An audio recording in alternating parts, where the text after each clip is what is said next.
tetragrammaton.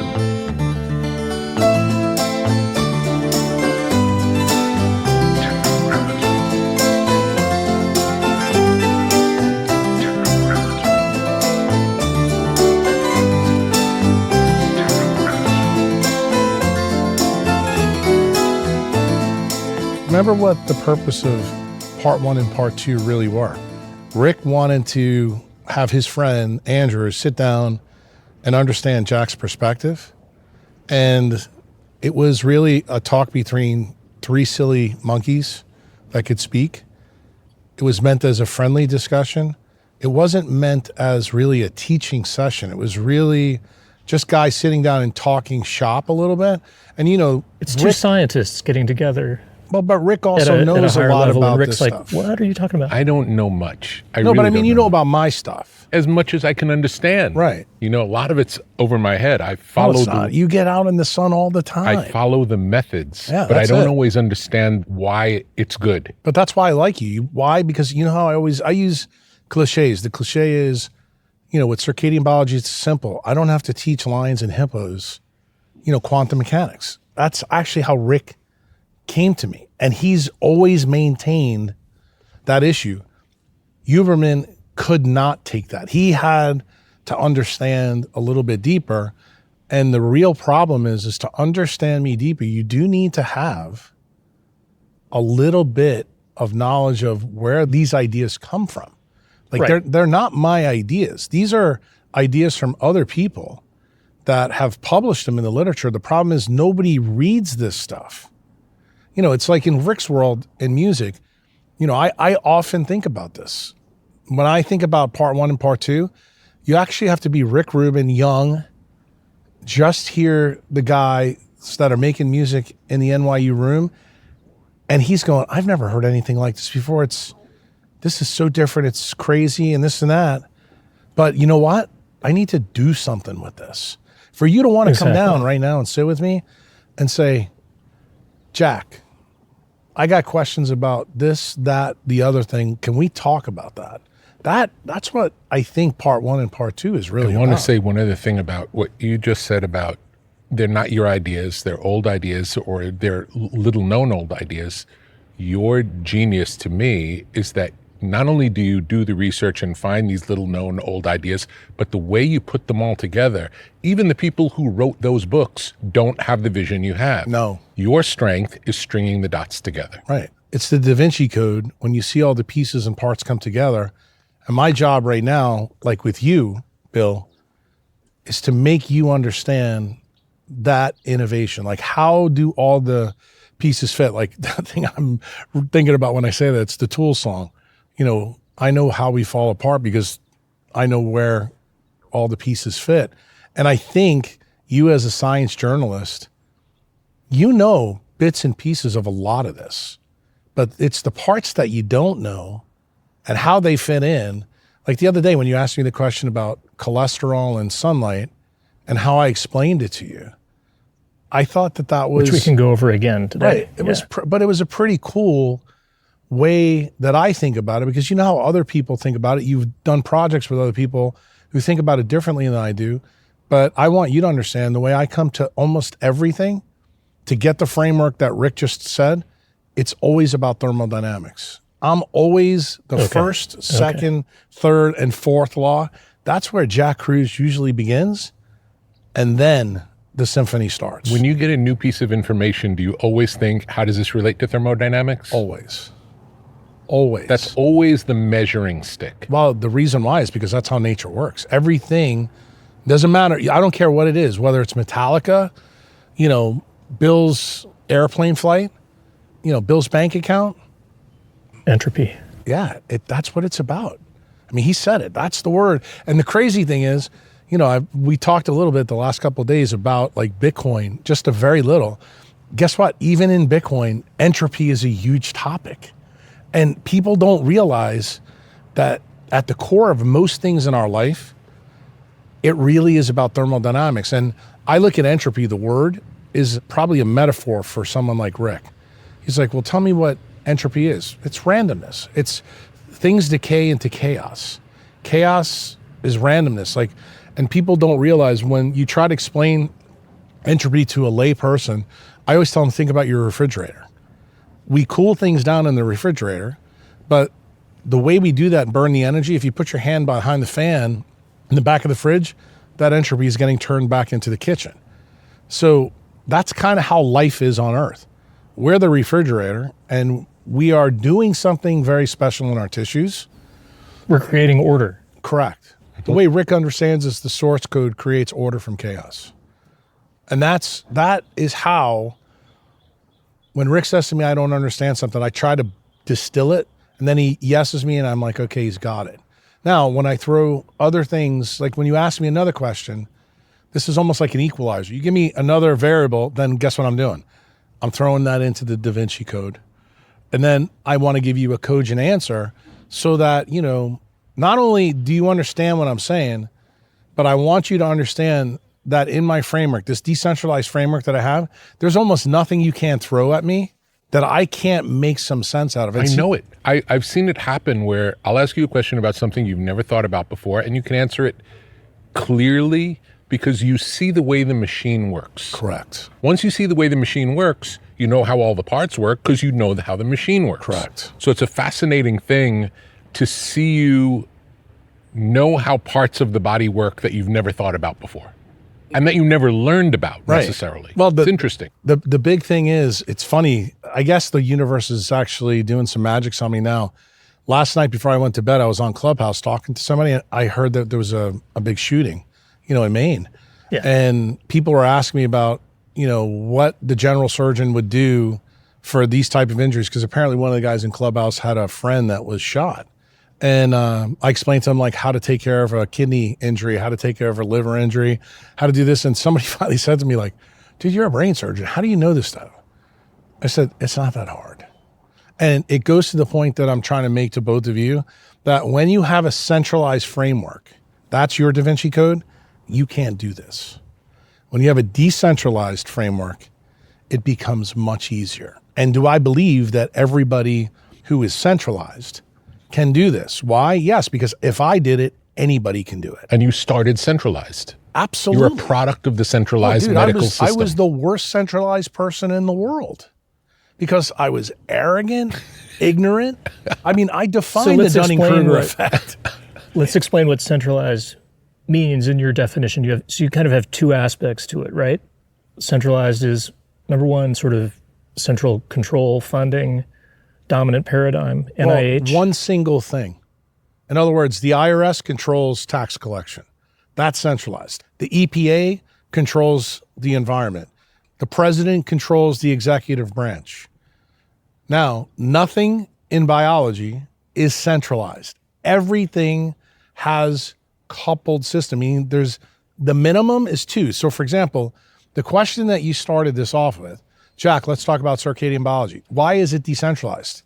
Light and dark, perfect circle. Okay. Right. So many people, when they talk to me, they want to focus on the light part, like what we're doing now, sitting in the sun. But they don't realize that what happened at nighttime. Just as important. No, it's very important. In fact, many people, this is the side that's broken. So for example, the lady that I told you that I saw last night, her problem was this side. Okay? The dark side. Right. So Yeah.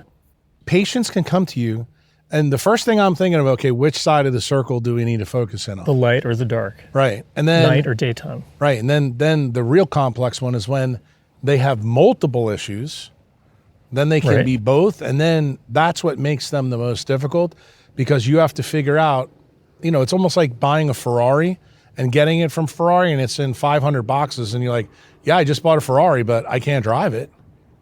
That's actually the thing about medicine that gets me the most excited, because I feel like I'm a mechanic of nature and I have to look at the disparate pieces to understand how the whole works, because everything in life is not reductionist. Like the centralized mindset looks at things like they look at biochemistry and say, oh, because this enzyme is out, that's the reason why this happens. They look at molecules. It's You're missing reductionism. you have a deficiency in this molecule, so Right. we'll put in that molecule to help fix the problem. That's not how biology works. Right. So It's actually, we could say that's the problem with almost everything that's wrong Correct. is looking at it Myopically. myopically. It's like you think if this is the issue and you make the issue small and fix that issue, you're not fixing the whole issue. Let's just think about it. It's the man with the elephant. You got 18 guys that are Hindus feeling all one part of the elephant, thinking the they dark. understand what the hell the elephant is.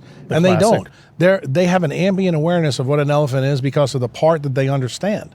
Because you have to realize PhDs know a lot about one thing and not a lot about others. They don't understand how the things fit. See, the thing is, if you don't know the cornerstones, then you're apt to make mistakes like when you're, say, down the pike, down the subway station.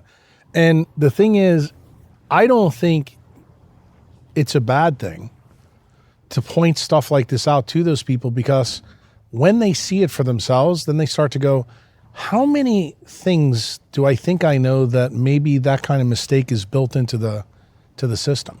Rick actually was the beautiful person that said, this is why I don't believe science. He goes, because there's no light controls in any of this. And then what did I just finish saying? We have melanopsin everywhere in our brain. You tell me one study that is light controlled, and you know what the answer is? 0. So Rick's opinion of what he said on the surface sounds crazy, but it's not. Because guess what quantum mechanics says? Everything is based on probability. And that is the science of nature. So it's more probable than not, if you have melanopsin in your central nervous system, that guess what? This is the cause of more things in chronic diseases. And then you sit back and go, as Rick said, what are the implications of that? So here's where I jump in. I need to know something that probably nobody on your flight tonight is going to know, and that is, what is melanopsin? They're not even going to know what it is. So maybe we can back up and talk about the second part of your decentralized framework, which is the light and the dark, and maybe walk us through that model, right? It's the morning, you're getting sunlight. What happens when we get the sun? Chiasmatic nucleus. How does it work? The clock that's in your eye, remember, centralized doctors believe the eye is a camera. Yep, not a just clock. like on your iPhone. Turns out it's more of a clock than a camera. But because That's cool. our experience is more about sight than timing, we don't get that feeling in nature. And that actually is built into us by design. Now, the clock is an optical lattice clock. What does it do? It uses light to tell time. That's fundamentally what it does. And it Now, operates even in blind people. absolutely. Correct? Even That's in blind amazing. people. That's amazing. Yeah, it does. Well, there are some blind people where the clock runs free, meaning that it doesn't work. Thankfully, they're rare. And guess what? They get chronic Neolithic diseases sooner and they die sooner than people do. It's called Is it non-24. Is it only the eyes, or does the skin play a role as well? Skin plays a role. But the dominant clock, the center clock, is the single most important thing. Now, what makes the clock so important? There is 2 pathways in the retina that go direct, no synapses, between the environment and not. I should say inside. That's the suprachiasmatic nucleus. That's the In your clock. brain. Right. This is the first one. The leptin melanocortin pathway goes to directly with no synapses. It's the giant fiber optic What cable. does it mean it's Wow. got no synapses? Meaning that there's no breaks. I think about it. I'm doing New York City. Get on the subway. Every station is a stop. This one Direct is an flight. express train straight through. Understood. The number Okay. 3. Understood. Yeah. So the first stop that it makes for the clock is the SCN, which is the eye clock. The interesting one, the one that Andrew, I think, is kind of interested in now, and I think you are too, it goes directly to the habenular nucleus. Habenular nucleus is Grand Central Station. Okay. And that's related to mental issues. Correct. And So lots of Grand crazy Central people in Station Grand Central connects to the 2 lobes in your brain that make you different than your clade. Your clade is primates. We are silly talking primates. Okay? So this is the reason why when you see a monkey and you look at their face is flat. They don't have the 2 big bumps that we have over here, because this is where our new real estate is. The frontal lobes. This is probably what makes us more human than anything else.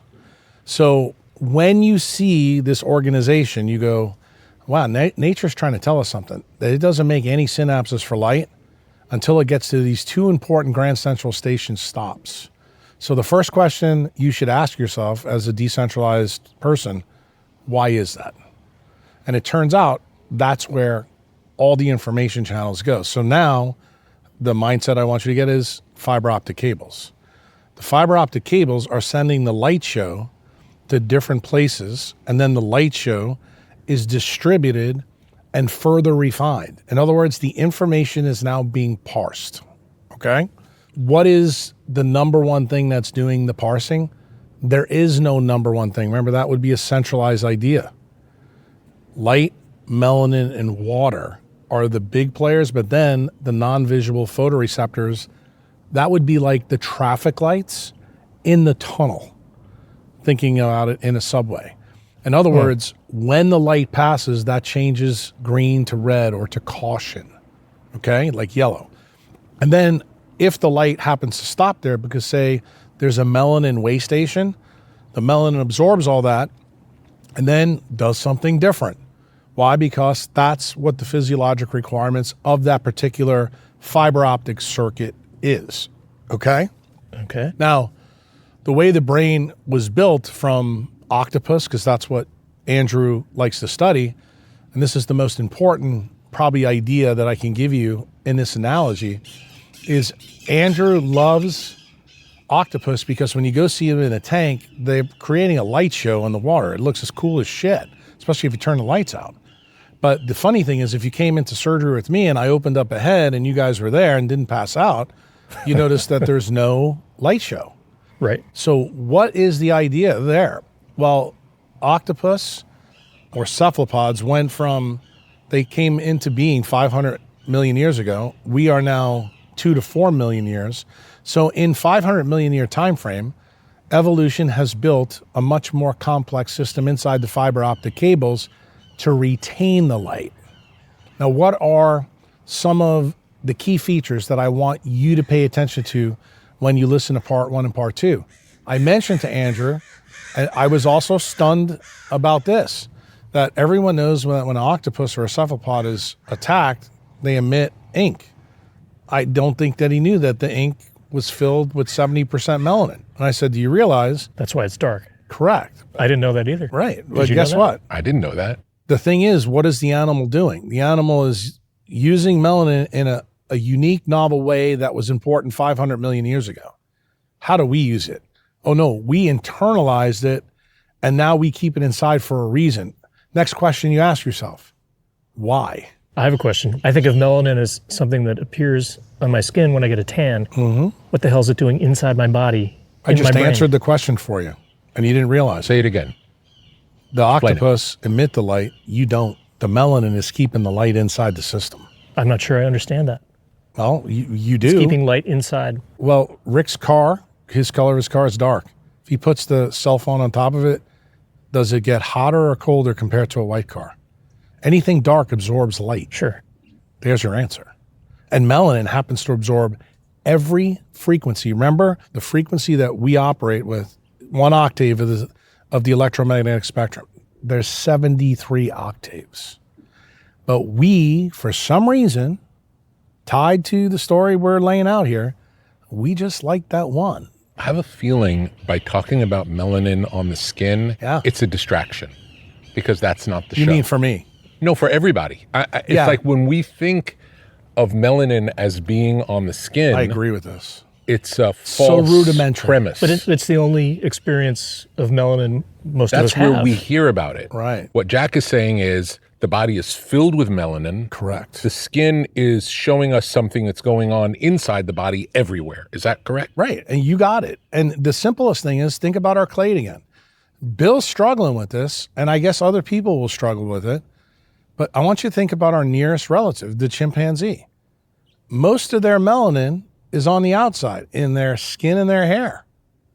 Most of ours is exactly opposite. What's one of the distinguishing features of us? We don't have hair all over our body. We do, we're mammals, but not like a chimp. But yet our DNA is like literally, we have the same amount of genes. In fact, we have almost all the same genes. In fact, 99%. Yeah. exactly. Point something. I mean, people are stunned that even our distant cousins, the gorillas, they got just about everything we got. But you look at them and they are radically different than us. So you need to realize from this basic observation of sight, what makes us human isn't the genes. It's got to be something in terms of the way we're organized inside.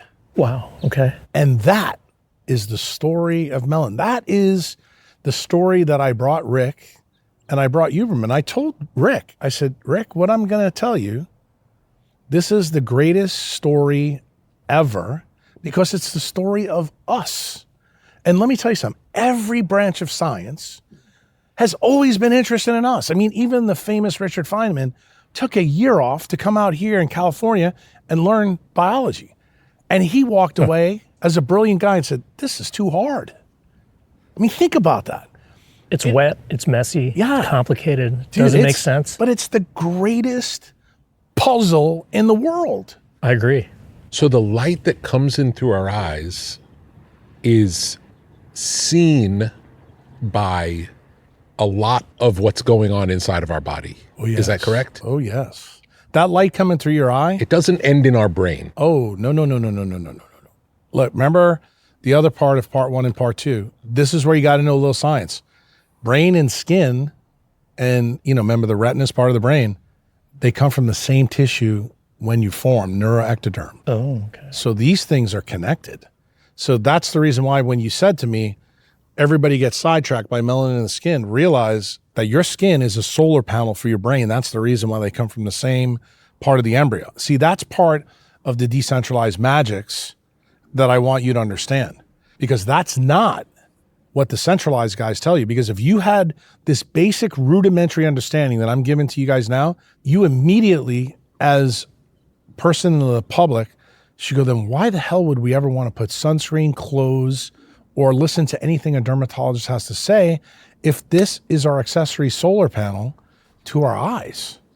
And then I back it up by saying, tell me what other wild animal comes out of its mother and looks like any three of us right now.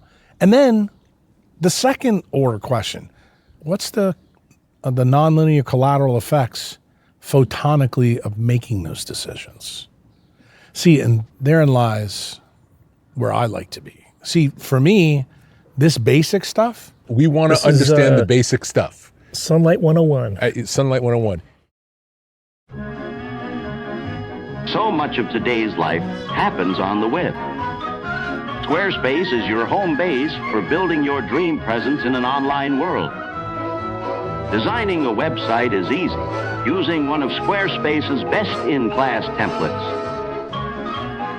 With the built-in style kit, you can change fonts, imagery, margins, and menus, so your design will be perfectly tailored to your needs. Discover unbreakable creativity with Fluid Engine, a highly intuitive drag and drop editor. No coding or technical experience is required. Understand your site's performance with in-depth website analytics tools. Squarespace has everything you need to succeed online.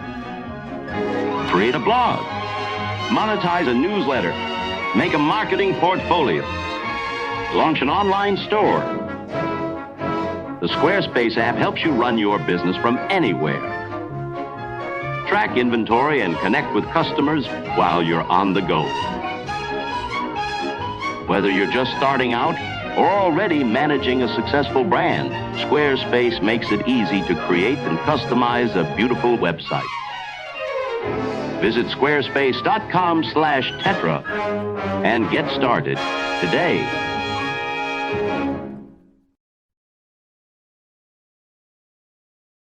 Of all of the melanin that we have in our body, Yeah. what percentage is in our skin? skin's the largest organ in your body. So I'd say most of it is probably in your skin. But the interesting part is the melanin that's inside of you. There's a lot in there, but it's concentrated in certain areas. It's not in other areas. And where it's located tells you about the tissue physiology. Where is it located? Well, let's give you the simple low-hanging fruit one, because I think everybody knows this one.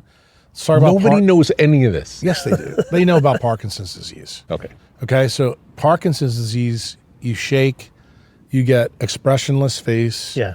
You can have movement disorders. You can even have cognitive function, depending on where it goes. The reason why the symptoms vary is because it depends where the melanin is destroyed. But if you talk to any doctor, any patient, or any family member that has a family member with it, they generally know that it's a problem in the brainstem called the substantia nigra. Now, why does it have that name? Substantia meaning this is substantial. It means it's important. Nigra, because it's black. Full of melanin. You got it. And it's got a special kind of melanin, okay? Because there's different kinds. And neuromelanin is the darkest substance in the world. It is so mysterious, we don't even know the true atomic lattice structure of the melanin that's in the substantia nigra. Wow. So I want you to think about that. We're pretty smart as a species. We've been doing science for 5,000 years, and something that is in a key way station, a place I would call probably Grand Central Station, we don't know the basics of that relay station, yet we act like we do in the centralized world. So the point that I want to make to you, many neurons have melanin in it. The one fact about melanin that I did not get to discuss with you that I really always wanted to is the fact that our five senses, the sense that you're a master of is this one. I want you to know between the sense organ and the brain, there's always a sheet of melanin. Think about that for a minute. In the ear. The ear's got the biggest one. The biggest one. All of them. Every sense organ. Even smell. Remember, smell is one of our oldest things evolutionary. Like if you do evolutionary biology study, it's called the paleocortex. Okay, it's very, very old. There's melanosomes in the olfactory nerve, even in humans. Every mammal on this planet has it, but it turns out, like one of the mammals you guys like, dogs, they got a lot more than we do. That's why they smell better. 100 times better. Absolutely. But it's because of the melanin. Correct. Because Which guess what? The functions- melanin allows the transduction of energy so that more thermodynamic energy can be placed in that tissue. Because it's a semiconductor. Everything is a semiconductor. Let's talk about this with smell, because this is interesting, because up till now we've been talking about it as light. So are you saying Yes, I am. I know exactly what you're going to say. We use light to smell. we use light to We smell? use We use light- light for everything. You use light to hear. We use light you for everything. You are a being of light, Yes. a sonic being of light. This is great. Yeah. So I like it. I'm a being of light. Would you say we are solar powered? Is that I what think it that's means? 100% accurate. And the solar power is driving all the Everything. functions. Just like it drives all the functions and everything else in nature. Nothing exists on this planet without the sun. But somehow, centralized science has been given the pass to that very basic issue. And the story that I brought to Rick and Huberman was the story of the KT event. The KT event is when all of a sudden a big environmental extraterrestrial issue gave us a brownout. Meaning an asteroid. Correct. And what happened? It affected everything of the basic wiring that we're talking about right now. It caused such a huge shift in the clade of mammals that everything began to change. Morphology changed, size and shape changed. The animals that could survive then, could then do some other things because the thermodynamic givens in the environment changed. Not only that, the predators that kept the little rodents under the ground were gone, so then the mammals could come out so that their melanin could do, their exterior Right. melanin could do something different. In other words, they were less like an octopus and more like us. So it killed all the dinosaurs in a cataclysm, sent up this huge layer of Earth, debris in the air, into the particulate. atmosphere. It was I mean, it's light pollution. It Yeah. was dirt So that we were caused just- light pollution. It was like a dust bowl darkness. It's like L.A. right now. More than this. We're But looking you up know at a sunny exactly, sky but right now. You're asking me to make this simple Yeah. for someone to get. So since we're How in long LA, was it? Do we know how long it was dark no, for? 100 to 1,000 years, Yeah, anywhere that's from what's a few in- decades yeah. to a few centuries. I don't believe that though. And centuries. I told no, I don't. I don't. It doesn't seem possible. It's not possible. well, but there's a layer. because then there wouldn't be life. There's a Correct. geological layer around the world, Yeah, it's called the KT KT boundary. layer, We all and it's know like that. But it's guess really what? skinny. It's black. But we don't know how long it took. And the bottom line is what Rick said. There's no chance that it was a real long time. How did I try to tease that out in the part 1 and part 2? That's when I gave you the idea that I got. When I thought about it, that's when I went and got an African-American patient with vitiligo. And I said, I want to And see you how talked about that. fast Yeah. this migration of melanin can happen. Because guess what? As Rick said, I'm not a skin doctor. I don't mess with vitiligo, in my centralized training when I was a total asshole. So I got her and I said, let me see how this goes. And guess what happened? In a couple of weeks, I was able to get pigmentation. So what did I know right away? Melanin reacts to UV light immediately. I have a friend who just started having vitiligo on his hands. Mm-hmm. Never had it before. No one in his family's ever had it. So what'd you tell him? You told him that you got I'll to do change some your environment. research. The defects in his environment. Well, he's a film editor, so his hands are on a computer all day Hello. with blue light shining on his hands. All right, so We haven't what it talked is? about Rick, you're a decentralized. Look, you keep saying you're not a scientist. Dude, you know this. And you know what? I'm telling you, this is the thing that probably will frustrate you. The more I teach the pupil, the more I want you to realize you become the teacher. I want you to tell your friends, don't be afraid. Tell them, say, look, the defect isn't in you. I'm going to connect him with you. But the defect isn't in you. The defect is in the environment. See, that also is a decentralized mindset from realizing that everything is a coupled system. And see, the idea in centralized medicine is that no, the defect is in your genes. See, that they go right to 1953 to Watson and Crick. Yeah, the genes and molecules dominate the paradigm for sure. But we And, already you know, established, didn't we, that it didn't because gorillas, chimpanzees, and us have exactly the same amount of genes, and they don't look anything like each other. Do they? And they don't have the same problems, do they? Well, no, they don't. But I want to stop here because this is really important for Bill to get. Yeah. He glossed over this like Wayne Gretzky over the ice. You have a duty to me to say, yeah, why is it that I didn't pick up on that little nuance? And that is what I'm trying to tell you about the decentralized mindset. You have to be a curious observer of nature. And you will miss so much when you don't watch it. Like I can sit out here in Rick's backyard and listen to the stuff on the PCH, watch the birds come through, see the helicopters come by. And I'm going to tell you every single day that I do this, whether I'm in El Salvador, Louisiana, or here, or in Portugal, I'm picking up some other nuance of nature that Yep. I actually ignored and didn't realize. Like it happened to me last night. I mean, I'll share it with you. I think I said it. I thought it was remarkable that in a matter of 24 hours, I met 3 people who are physically fit in the fitness business in LA, all have pancreatic cancer.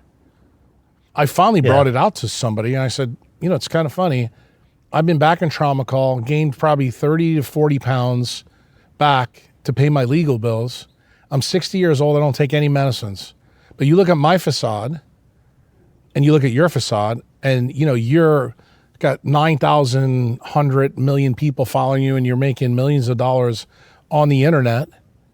Me? And no, I'm not talking to you. I'm talking about the people that, but Yeah, you got yeah, this yeah, problem. exactly. But because your facade looks the way the propaganda wants it to look, I'm like, this is a centralized problem. People in the centralized world need to say, why is it that all of a sudden now, the last 50 years, that people who look like rock stars are falling apart on the inside? The answer is what the question you asked me before, because the organization of the melanin on the inside is the problem.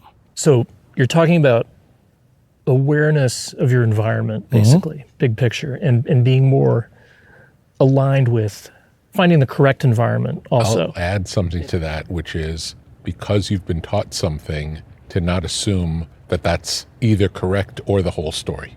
See, that Right. is huge. Right. See, so I it's was like just going to if- say, yeah. I know where he lives, he told me, but I know he's been in other places. Just think about what you said to parse this out, to why I have a problem when people say this to me. Does a tree pay attention to its environment in the autumn? Isn't that why we get colors on the tree? Does the tree move? No. But guess what? It's paying attention to what's going around it better than we are. Why? Because it's stuck in the ground and its canopy is in the sun. It doesn't pay attention to anything but nature. Right. But you are the animal on this planet, living, sentient being that moves across the tectonic plates, that moves across the canopy, and can do shit that a tree can't do. But guess what? The tree changes. Do mammals' coats change? Do their cell membranes change in the environment? Just because you can't see it, Bill, doesn't mean it's not so. That is the point that I'm trying to make to you about the people that are out there that have this idea, well, you know, if the facade's bad, that you're a train wreck. And I'm going to tell you, you told me 2 days ago that Nir Barzilai is one of your heroes and you really respect him. I do too. And part Indeed. of the interesting thing is that his supercentenary work in Einstein in New York, one of the things that he's found that I think is absolutely remarkable, it goes against everything that the longevity experts tell you. These guys are short, generally short, little guys that have high leptin levels and they're dumpy. Nobody looks like Michelangelo's David. Right. He's done surveys. He studies Ashkenazi Jewish centenarians. And, you know, they break all the narratives of decentralized don't really gurus. exercise. We Some see of them that all over smoked. the world, though. We see Italians growing over 100 who smoke all day. and Rick, think eat about what you pasta. just said. If we see it all over the world today, like a tree sees the changes, why do we believe that looking like Michelangelo's Adonis is exactly what our species should be striving for? Hard stop. That's all I'm saying. That statement that I just made is absolutely congruent with nature. It's not incongruent. And I think the people that really need to be questioned are the other ones that tell me I'm wrong. But they're never questioned. Why? Because that's a want, need, and desire that humans seek. Therein lies the difference. Why? Because the Greeks, the Romans made statues that are in the Louvre that we go see. Or in Florence. Or in Florence. The guy that I saw that started me on this path, Michelangelo's David. The nuance that I'm trying to explain to you is be an observer of nature. And if you want to get the Da Vinci picture in your head, I think it's an absolute requirement to be curious, observant, but never stop asking questions. Like curiosity is the key fuel to understand the difference between centralized and decentralized. When people ask me, you know, you said something to me on this trip that I really appreciated. You said, the thing I respect about you, Jack, is that you don't sell anybody anything.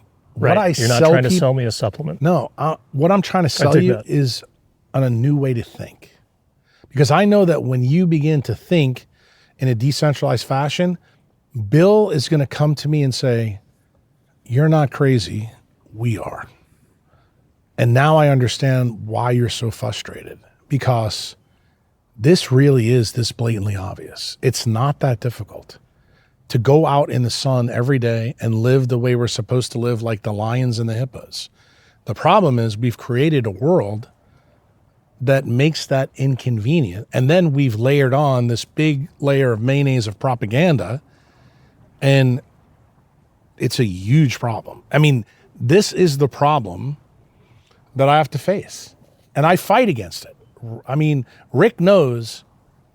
He said something in the podcast the other time. He goes, he stopped everybody, jumped up and said, I know why Jack is the way he is. I just thought about it. And I'm like, I like what he said, but I don't think that's the whole essence of it. I think what I just told you is the other soft white underbelly that really, really, really gets me angry.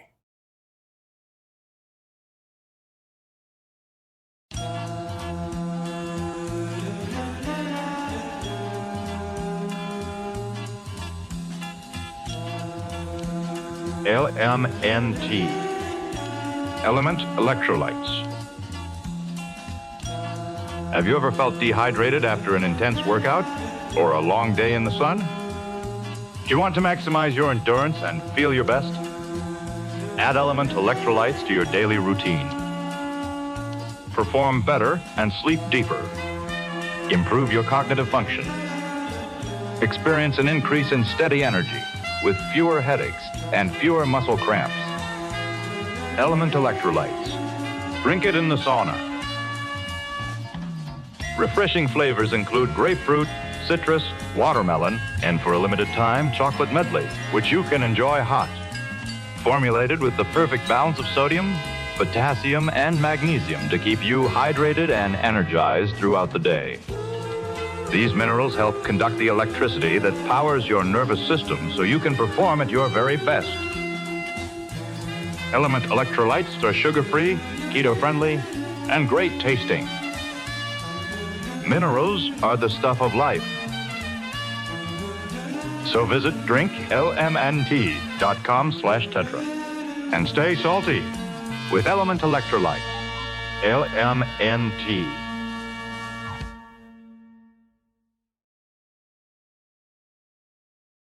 Let's go back to the light coming in through the eyes. Uh-huh. There's the direct pathway. Yep. What happens next? Well, then the light show gets distributed. Why is frequency relevant in that equation? I'm just going to say that that's how the system's built. So before I can answer that question to you, certain frequencies aren't supposed to be in a certain spot. And what's that design in the system? Believe it or not, that's actually where the RNA and DNA come in, because it's designed to put it in certain places. For example, the question I'm trying to pose to you, why isn't the substantia nigra right behind the eye? Why isn't it in the midbrain? I don't know the answer to that. Yeah. But my belief is through morphology, over 600 million years, that's actually how nature found it to be the most thermodynamically favorable position for it to be in. That answer I know is axiomatically true. Like when in the first two podcasts, when I asked Rick the question and Andrew the question, does nature ever make mistakes? It gets to the core of what we're talking about right here. Like I don't question when you ask me, Jack, why is melanin where it is? Because nature said it is. And the first person I think of when I say shit like this is I think of Feynman. When he would teach people at Cal Berkeley, he goes, nature is absurd. Do not question her, just accept her. Yes. And really, sometimes I give people answers like this, and I think it does frustrate them. But when I tell you what I just told you, I don't need to know that. Sometimes some things that we think we need to know, they're just superfluous. Yeah.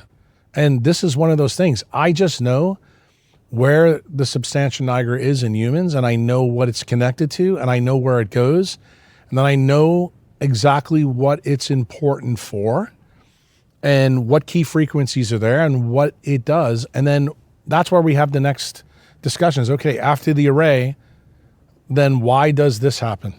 Well, because the array post-melanin in substantia nigra goes to the motor tracts.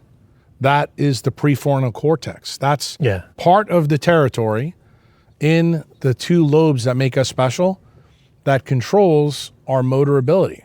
And we are losing control when we lose melanin in the substantia nigra. That has huge implications because guess what? Can you get a version of Parkinson's when you'll never get diagnosed, where there's no movement? But guess what? You are no longer an extreme athlete. You can't perform. I'm going to be honest with you. That's exactly what happens in the NFL. Really? Absolutely. That's damage actually, to that area when of the brain. they get a concussion, if it affects that tract, this is the reason why. Like, I'll give you an example. And I know probably neither one of you are great football fans. There's a really great linebacker. I'm not. Fly, Eagles, fly. All right. Well, then you'll appreciate this. This is a great linebacker for the Indianapolis Colts. His name's Darius Leonard. He's a small guy, fast, phenomenal, came into the league, did great. But he's gotten a lot of injuries the last 2 years. He had some pretty bad concussions over the last 2 or 3 years. He's gotten back on the field this year. He doesn't look like the same player. And the reason why, he's slow to react. So let's think about this for a minute. If we took him out of the game and the Indianapolis Colts took a look at him the best way possible, say that we have in Cedars-Sinai, you would never find any deficits. Do you know why? Because you don't have any resolution power in centralized medicine to find out how many neurons in the substantia nigra have been popped. In other words, they no longer work. The fiber optic cables are not functional. But how do we know as a decentralized physician this is going on? Because when Darius Leonard is placed in the Colts defense, he does not react as fast. In other words, there's a time delay. Yeah. Now, I want you to listen to this because this is very important. Do you remember when I told you the light coming through the eye? Right. Remember we talked about the optical lattice clock? It controls time. Do you know whose principle that works on? General and special relativity of Einstein. In other words, time is relative. So melanin allows us to keep proper time so that the motor function happens and it's coordinated with the rest of the band in the head. By slowing down the signal so that the gaps are... Now I have a question for you, Rick. If you understood what I just said, if Metallica came in and Hatfield was off, say half a second, how would Metallica sound? Not so good. That is Parkinson's disease. It's interesting. I've got a couple of interesting thoughts. I'm interested in aging, and it's really interesting to me how aging shows up in athletes because they're in this crucible of performance. It shows up much earlier, right? In their 30s. Yeah. You notice the difference between They don't renovate their melanin. 40-year-old Tom Brady and 30-year-old Tom Brady. Mhm. So I think, potentially we could learn a lot by studying those subtle changes that happen due to injury or just due to aging But in you other can't ways. you can't as an NFL player because guess what? You're paid to be on the field and perform. Yeah. And the problem is they're the modern day gladiators. They're trading Absolutely. time for money. Yeah. And the thing is, they don't realize what they're doing, but a lot of them do because all you have to do is look at, like Junior Seau who killed himself or Dave Duerson who killed himself. The NFL doesn't like to have this stuff out, but what we're talking about here, so you understand how this is going on. Like I remember when Tua, the quarterback for the Dolphins last year, on national TV, gets popped and he stands up, and you could tell that he was concussed. Like you could be a UPS worker in Idaho and know this is going on, but somehow the Dolphins doctors didn't and put him back in. Well, Yeah. you know what the issue with that was? It was Yeah. performance. We got to win this game, and he gives us our best chance because our backup quarterback sucks. So let's not lie to people. But guess what? I look at that situation with the Miami Dolphins like centralized medicine because that's exactly what goes on in the clinic every day. We need to understand that we need to be solar-powered beings of light. And if you're going to participate in high-risk things like performance athletics, you need to be more solar-powered than not. In other words, the reason why Rick has found the benefit that he's found as he's aged, just like me, I told him, you need more sunlight, you need more grounding. Are you fully circadian? Like, do you go down when the sun goes down? Absolutely. I know he does. Absolutely. But you gotta remember, If I watch anything, I'll be wearing red glasses. All that light in my house is red. There's no Wow. white/blue light anywhere in my home. And see, I'm here for a different reason. You guys know why I'm here. I broke just about every one of my rules to do this, but why did I do it? Because I know that what could come out of what we're doing could affect millions of people. Guess what? I don't have that reach in my clinic.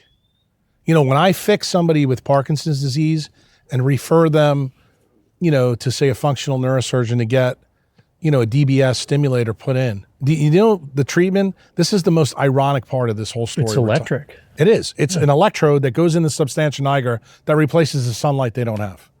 Yeah. Isn't that psychotic? Yeah. Considering the sun's outside, Well, look at us right now. And then when you tell somebody, family who has, this, all you need to do is, go to El Salvador and sit outside with your feet in the beach. They look at you like, it can't be that simple. I mean, Parkinson's develops over a long time. That's why old people. That's not true.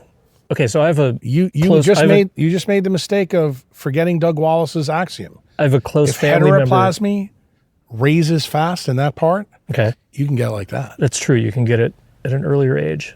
I was going to say, I have a close family member who's been diagnosed with Parkinson's. And, this person spent decades working in New York City, What kind of job? working late, lawyer, Okay. corporate So he's lawyer, in Midtown? Wall Street. Yeah, Okay, gotcha. Yeah. And, in a long blue, hours. in a blue light space. Well, not only that, but the city never sleeps.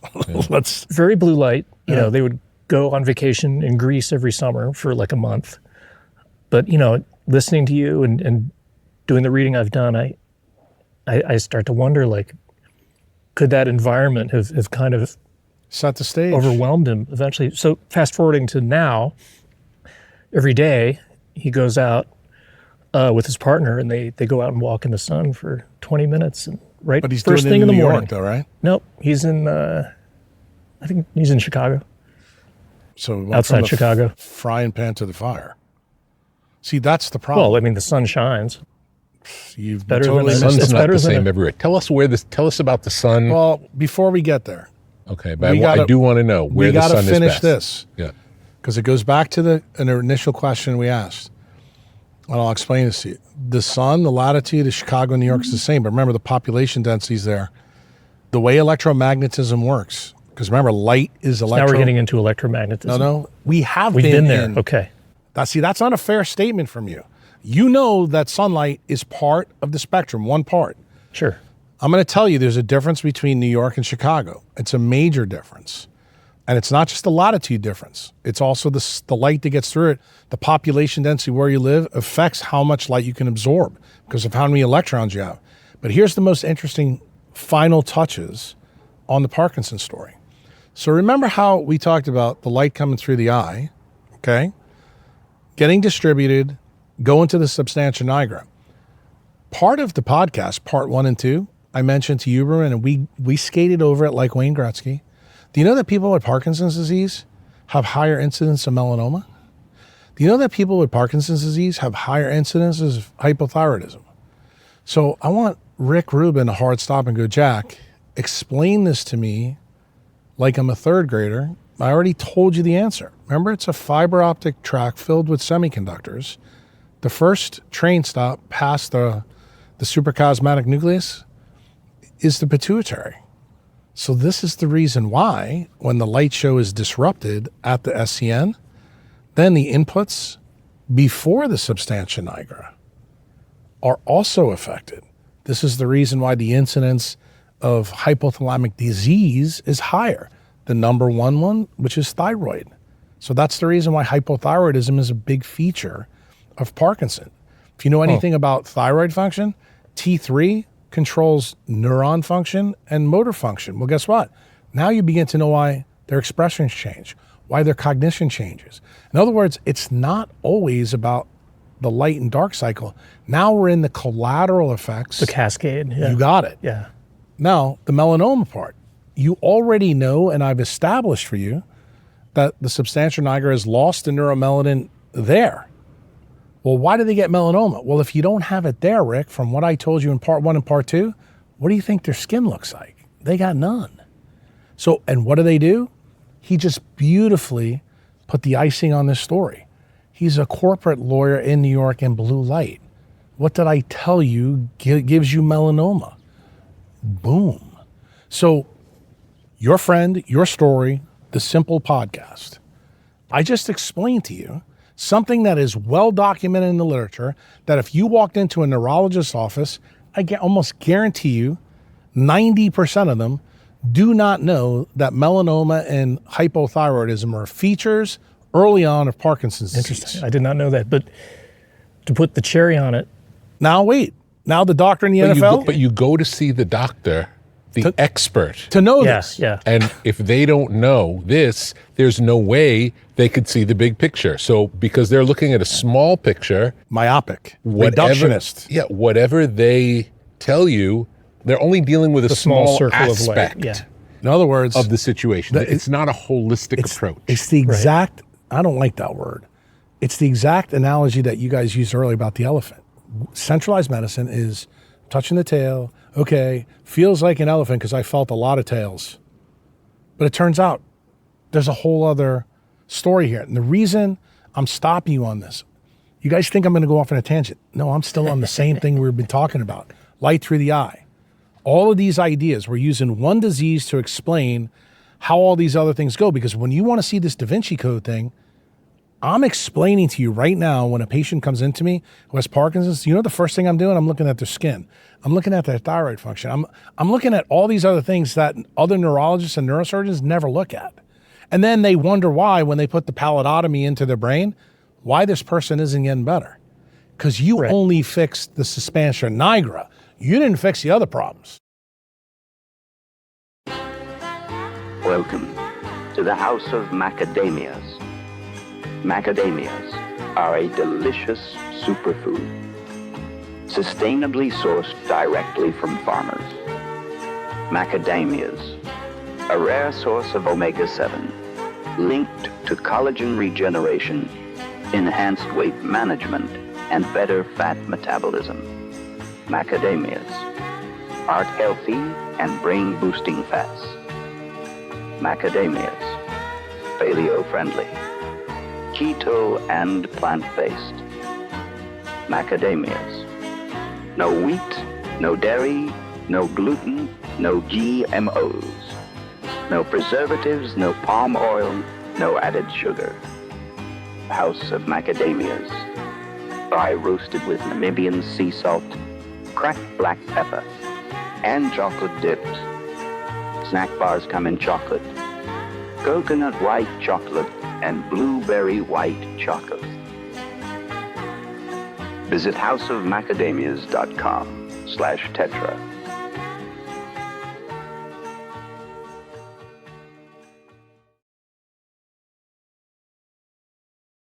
Why don't you like the word holistic? Because it has a negative connotation through propaganda. So when centralized scientists hear the word holistic, immediately they think pseudoscience. I see. They think woo-woo. I see. And let me just tell you something. I mean, Rick, you're my friend. Yeah. You know a lot about me. Dude, I'm as far away from pseudoscience and woo-woo as one can get. Yeah. I believe the people in centralized science are the guys that are the shamans. They're the ones dealing in bullshit. Yeah. This, what I just told you today, this is a life-changing beginning of this podcast for somebody who's got Parkinson's disease. I hope your friend, your family member goes out and listens to this and then realizes what Jack's saying. Yeah. Going from New York to Chicago, he's never going to replace the melanin on his skin to suck it back in. That's the problem. I'm going to call this person and say, maybe you should move to Florida, but I don't think you should do that at all. I think what you need to do is have Rick get this podcast unedited to your friend right away. You could do that. You shouldn't tell him anything. You know why? You're the wrong guy because you're the skeptic. But you know what you did? I'm a semi-skeptic. But you brought me his problem, and I actually performed exactly what Rick said in the beginning of this podcast. He said, you just put all the pieces together right then and there. And then I made a comment to you that offended. Like going from New York to Chicago is going from the frying pan to the fire. What I said was absolutely accurate. And guess what? Was it in part one and part two? Yeah. You know where it was? When Rick said, you know, Jack, it's funny. When I go from Costa Rica to LA, I lose my tan. Hard stop. on the plane. Yeah. Hard stop. Guess what? Does that not play into this story? Like, again, we're Da Vinci Code now. We're trying to put the pieces together. I'm trying to show you how I think. So you were an inside guy for decades. Yes. Lived inside. Yes. You were like an underground mammal Yes. with sunglasses. Yes. And now you spend, I'm going to say, a substantial amount of time outside. And you can kind of do that. You know, you don't have to be at the equator to do that. But also think so about you what can- else he does that we talked about. He actually Yeah. pays attention does a to lot. the dark. Yeah. I pay attention to the light and the dark both. Yes. I think that you need to realize that's a big deal. And the other thing, the other cliff that I think you're at right now that you're getting ready to fall off is you're making the assumption. Do not think about Rick the way your friend is. When your friend has a substantial mitochondrial problem due to this melon loss, they are now on the deck of the Titanic. Yeah. They need to do something. Like, they shouldn't sit down and have a discussion with Bill. They need to jump in the goddamn boat and save their life. In fact, you know what the big mistake, Bill, is in centralized medicine? people don't realize that time is the most valuable asset that they have, and people piss through it like it's going out of style. And the problem is when they get told that they're close to not having the time that they want, then they don't realize that they're fully capable of doing things to get it back. But guess what? Those things are just like the Titanic. Do you get in the boat or do you listen to the music? And I'm going to tell you, the paradigm that disturbs me doesn't put that variable into their decision-making process. And patients never get that. The only time it really happens is if somebody comes into my office like with a GBM, glioblastoma, or, pancreatic cancer, or somebody gets shot in the head. Then guess what? It's so blatantly obvious, people don't have a problem with that. But when somebody comes in who's, say, an NFL player and says, Jack, I just don't feel right. I can't think, this and that. And then you think about what I told you about Darius Leonard, you realize that before they walked in the door, just from me knowing what they did and having an understanding, okay, now sit down with me and tell me other things. Tell me other parts of your story. What are you led doing? Up to it? Right. Yeah. No, but you're adding variables that, guess what? That I'm putting into this framework, this thermodynamic framework, to make sense of it. Then what do? Sometimes I do test on you to see if I'm right or wrong.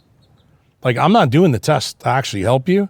I'm actually doing it to see if your hunch is no, not only my hunch, but I'm eliminating, like, it could be this. Let's do this to get this out the mix. What's the essence there? Why am I doing that? Some people who are centralized that'll listen to this and say, well, that's a waste of money. No, it's not, because that's via negativity. You're removing the superfluous. I don't have to focus a lot of your money on, say, okay, this potentially could be, I don't know, tardive dyskinesia. It's not tardive dyskinesia. This is a movement disorder. And that becomes important. See, in centralized medicine, they take a shotgun approach. And the time course is different. So yes. Back to the Titanic was warned that there are icebergs in the area. They could have avoided the whole problem by changing course. Correct. A little bit. Correct.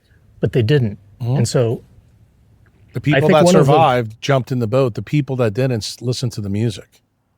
I think one of the flaws in what you call centralized medicine is that they wait until the iceberg is right there, dead ahead, and they don't think about it earlier. But isn't that how the system's avoid hitting built? the iceberg earlier. Don't you think that's how the That's system's how the system built? is set up, for sure. Because like, guess we spend what? more Customers. Yeah, it's we not spend about more cures. treating cancer than preventing it. Right. For sure. It's all about customers. Or detecting it. But honestly. you have to realize, the other part that we haven't talked about here, what's the patient's duty in this system? Don't you think it's the patient's duty? The thing is, I'm thinking about what you said to me about, like, your partner, your friend, the lawyer. What's their duty? Their duty is also, when I sit down with them and tell them, look, you're part of the problem. The way you've thought about this issue, like, I'd like Rick to talk about this. Why? Because he's actually lived this. When he's 400 pounds, he's a vegan, he's got the sunglasses on. Something had a trip in Rick for him to say, I'm sick and tired of being sick and tired. What did it? The question you have to ask people when they come through, at least I do you realize that you have your own Dunning-Kruger effect? That you haven't been wilded? You haven't been doing anything that you should do? And then here's the key. Why should I give anybody 100% when they only give me 10? See, that's how a doctor burns out. And people don't realize that when acuity of sickness goes up because the system's bad or people's thinking are bad, the doctor is getting sick. Now, don't think that I don't think about this. Is lifestyle the key to everything, would you say? Not everything, but I'm going to tell you it's a huge factor. Okay. The mitochondriac mindset, the decentralized mindset, is always look in the environment for the defect before you look for the defect in you. The cool thing about the defect in patients, I think the cool part is, part 1 and part 2 told you how I think. I'm always looking for where the melanin problem is. Why? Because the melanin problem always tells me where the thermodynamic loss is. Is it light? Is it water? Is it darkness? has the tissue itself started to break down? And see, I can figure that out. Okay, let me get an MRI. I can see white matter changes. You know, you and I talked about that the last time we were here, but after the podcast. I said to you, you know, bring me this, bring me that, let me see. And you're like, wow, you can really do that. You can do it. And I think I told Rick this story. I had a farm member that I saw probably 6-7 weeks before I came out to see Rick in March. And he went to see the Raiders doctor and the Rams doctor out here. He's a wealthy guy from California, Southern California. And he was having horrible pain in his hip. And he kept telling the doctor this. He went to see both of these doctors. And they both told him, look, when your pain gets enough, let's just do a hip replacement. That's it. That's what he got told. So he knew enough, because he's one of my members. Can you tell me about, would red light help this? And they looked at him, no, red light won't help this and that. But guess what? The $1 million athletes in the Rams and Raiders get that, but this guy doesn't get it, even though he's also a $1 million player. Hard stop. So he comes back to see me. We do his farm visit. And he tells me everything just like you're telling me about your friend. And I'm looking at the whole thing. I said, but you know, you got this, that, and the other thing. He wanted me to do an MRI of his hip. I said, will you just humor me for a minute? Can I do an MRI of your brain? And he goes, yeah. So I do one, and guess what I find? Right close to where the caudate nucleus is. It's one of the outflows of the substantia nigra. Okay. White matter lesion changes right there. Those go right to the motor cortex, to his hip. Now I'm going to give you... So his hip issue originated in the brain. But guess what? 2 experts that are hired by the NFL, you heard what they told them. So what I tell them?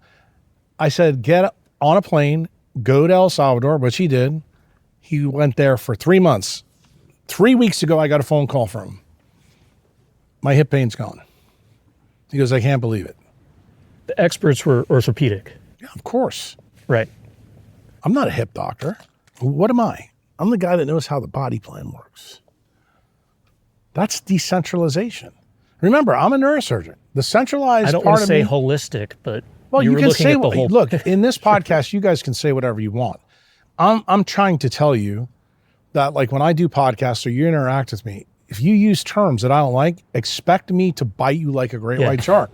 Why? Because I think that we're not going to get the changes that we need if I get lumped in with people who are pseudoscientists. It's a trigger. It's a trigger word. It's like a third rail kind of thing. No, I think it's inaccurate. See, put all the metaphors on you want, Bill. It's inaccurate. And what am I passionate about? The truth. That's all I care about. And the truth is an approximation of what we know to be true today. So there is no real truths. Because it changes. It's You got always it. evolving. And guess what? How do I know that's true? Because octopus changed into humans.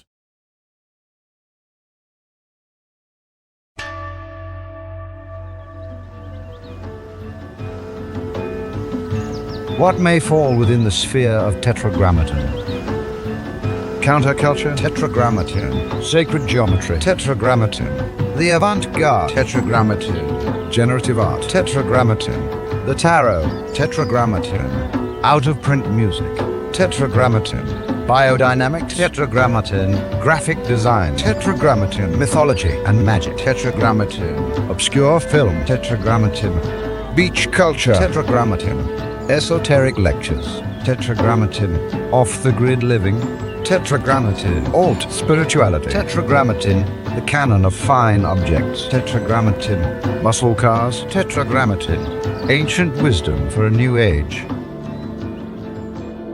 Upon entering, experience the artwork of the day. Take a breath and see where you are drawn.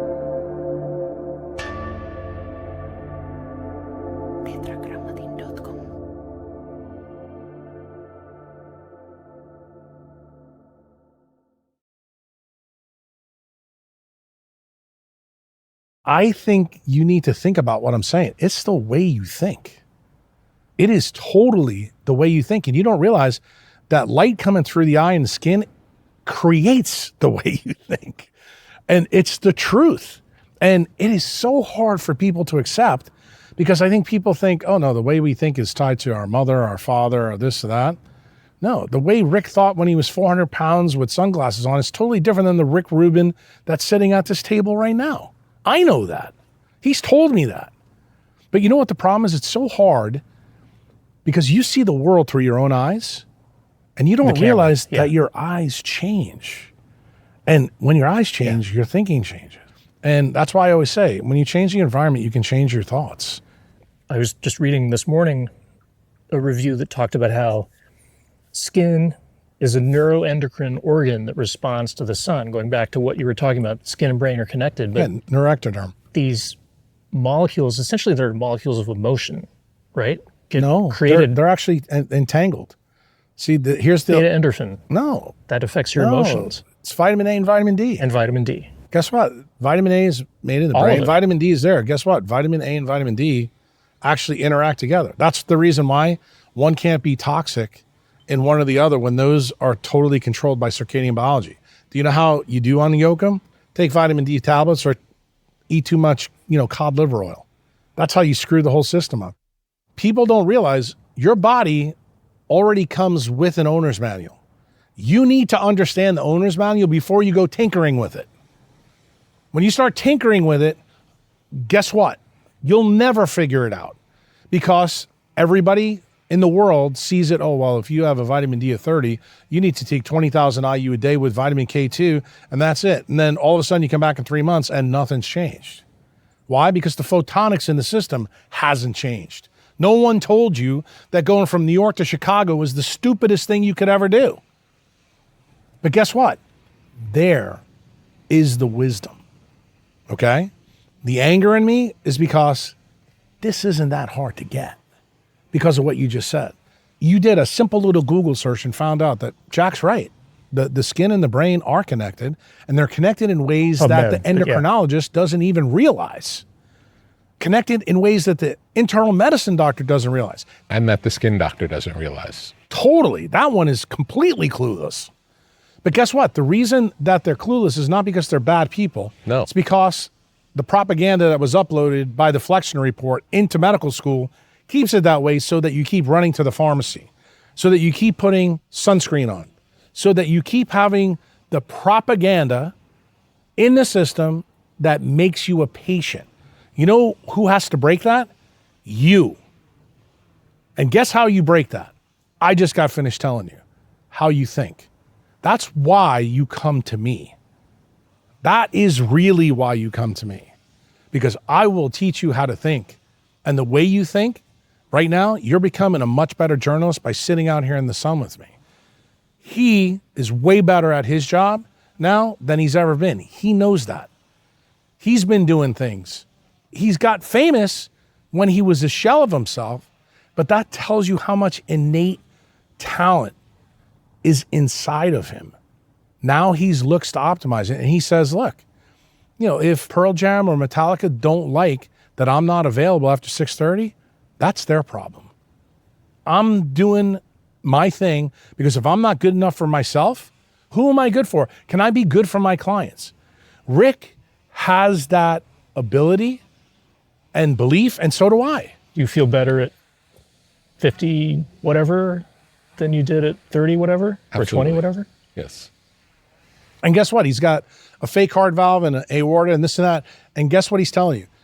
That may be artificial, but everything around me is now tied to the source code. In other words, there's a lesson here. You can have a bad thing happen to you, and it doesn't mean your life's over. Doesn't mean that, if you get an amputation or say you get a meningioma and it gets removed, it doesn't mean that you still can't improve the tissue redox everywhere around it and still win, still be, I don't want to say as good as you could have been, but you will be the best version of you at the present moment. Why? Because the theory of relativity. Everything is relative. And if everything in you is better than it was when you came out, and this flips back on itself too. If a mother and father have a bad sperm and egg, can a baby be born with a retinoblastoma? Is it the baby's fault? No, the baby doesn't choose who decides to have sex after being an attorney and, working as a Google patent attorney. Or being infertile and then going to somebody to take Clomid, and then all of a sudden the kid is born with autism or retinoblastoma. I mean, you picked a disease. Right. But guess what? That's the interesting part of this. It's not just the post-mitotic form where these ideas flip. No, this explains why we get some of the diseases that have exploded out of nowhere. I mean, people don't realize the first paper in autism showed up in 1940. Autism is a Neolithic disease, meaning it's come out of the blue. So is Alzheimer's. The first paper in Alzheimer's, 1911. But, we act like, well, everybody's had this. No, they haven't. And, Right. And diabetes was unknown or rare well, diabetes, until sugar appeared, and then it was a disease of the aristocracy. I'm going to reject Bill Gifford big time right there. Why? I wrote a blog Why? a long time ago that tells you that diabetes is an evolutionary adaptation. It's not a disease. Explain that. Well, it turns out that when humans left the East African Rift and they're highly melanated, went all the way up to the top, there's a huge advantage when you use your melanin to make glucose, acts as antifreeze in your blood so that you can tolerate high latitude living. That's Wow. the reason why Okay. people in Finland have the highest rate of type 1 diabetes. Who did I discuss this with yesterday? Is a lady who Rick knows, who had me on her podcast, who, guess what, magically got type 1 diabetes after she took a Moderna shot. And she was like, I don't know how this happened. And I'm sitting there on our podcast. And of course, I didn't tell her anything I'm telling you guys. I'm going, I know. I wrote a blog. It's all there. Because guess what? When she got the shot, it lowered her redox. What else did she get? A neuroendocrine tumor in her pancreas. I'm like, hello? Do you not think these are related? And yet you look at her facade and she looks beautiful. But she's not beautiful on the inside. She's missing melanin here, there, and everywhere else. Why? Because she likes LA. She likes being in the business she's in. See, it's that thing again. Wants, needs, and desires over, are you a lion or a hippo that lives in your environment? And no, it's not good enough for you to say, okay, let's talk about the genetics. No, I need to know your haplotype. I need to know your Fitzpatrick skin color. I need to know your relationship with nature. Those are the key things. And then I want to know about your mother. Why? Because you get your engines from your mother. Mitochondrial DNA, You got it. That which to we me, haven't talked about yet. that to me is huge. Why? Because that's where the light show begins. Let's talk about that. Through metabolism, you make light. I didn't discover that. You know who did? Fritz Popp. And Fritz Popp built machines, took every living creature out there that, insects, flowers, plants, human cells, and he found that they emit extreme low frequency UV light. What were his machines called? They had a cool name. Photomultipliers. Photomultipliers, yeah. Guess what? So you capture when the I told photons.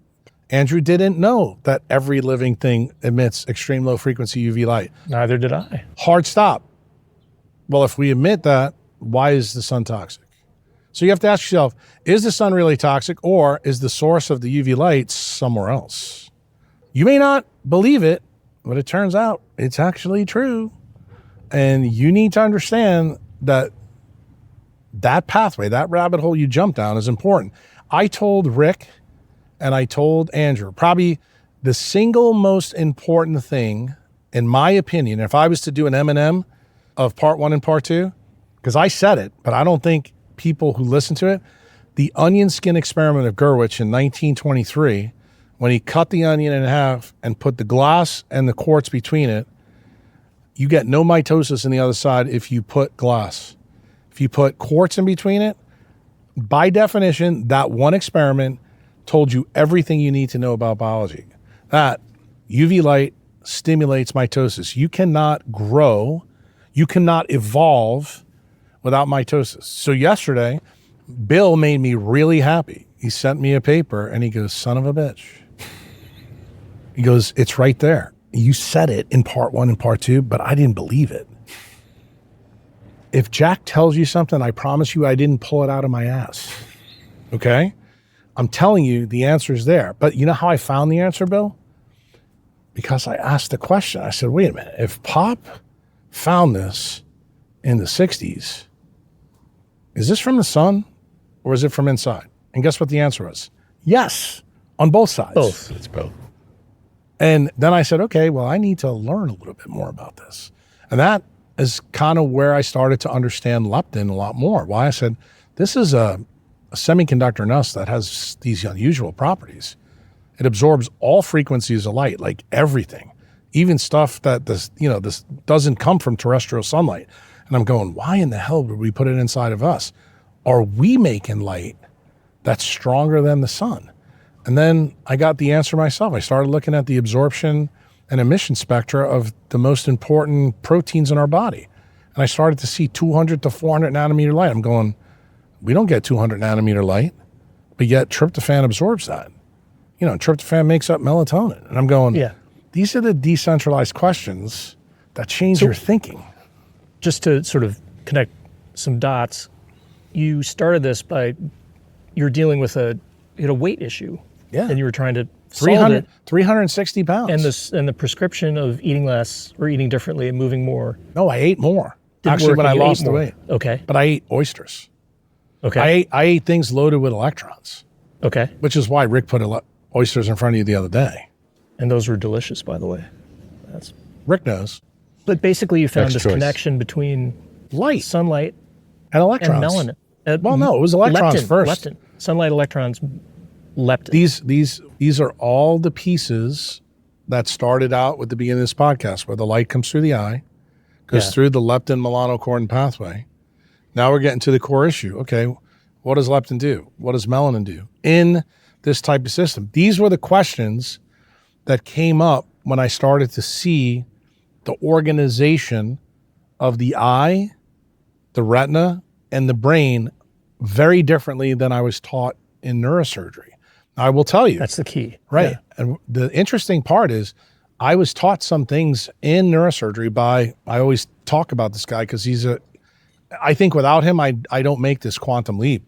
Nicholas Bazan. He's an ophthalmology researcher from Argentina Okay, yeah. who took eyeballs out of cows and shined light through them. And he found out that it wasn't true what was in the ophthalmology books, that actually UV light does get through the eye.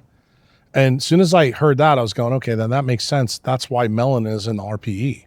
Like, I never understood Retinal- why God or evolution put Retinal fucking epithelium. melanin behind something if no UV light got in there. It just made no sense to me at all.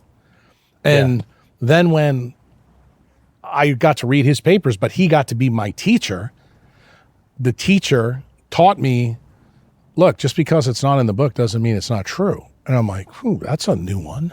No one's ever told me that before. Certainly not in medical school. No, but this was in medical school. I know, that's what I'm saying. It's And he's- unusual. You but- got lucky. Well, no, I think the reason why, I'm not going to say I got lucky. Remember the story I told Bill the other day about Peter Setlow and cholesterol, that he came in the room and said, I am paid to teach you this, but I don't believe any of it. Yeah. There's guys still like that in medicine. In fact, I'm one of those guys now. And I think part of the reason I'm like that is because of Bazan and because of Setlow. There's others.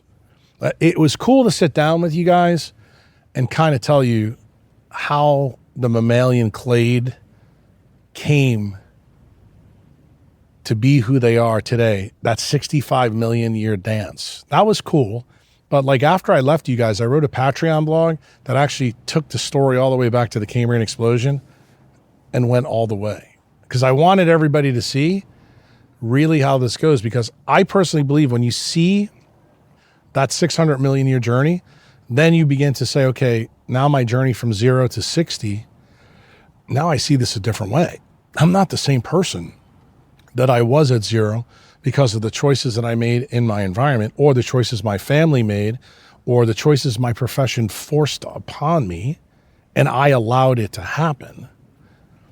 That's a totally different way of looking at your health. And certainly, I think the most myopic way of doing it is getting blood drawn and looking at your blood and think that you're going to know anything.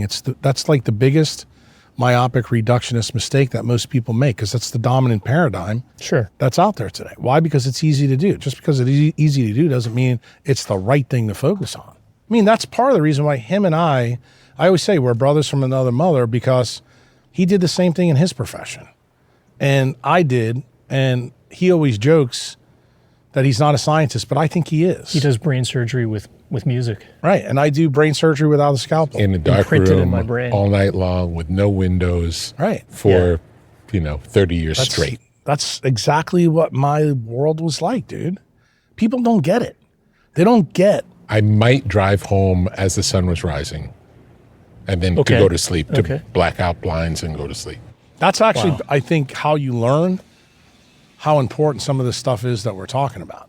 Like, I fundamentally believe, like, Like going to an extreme the other way. the guy that's here with me, Dan, he's like a lover. You know, he wants to hug. He's a spiritual guy.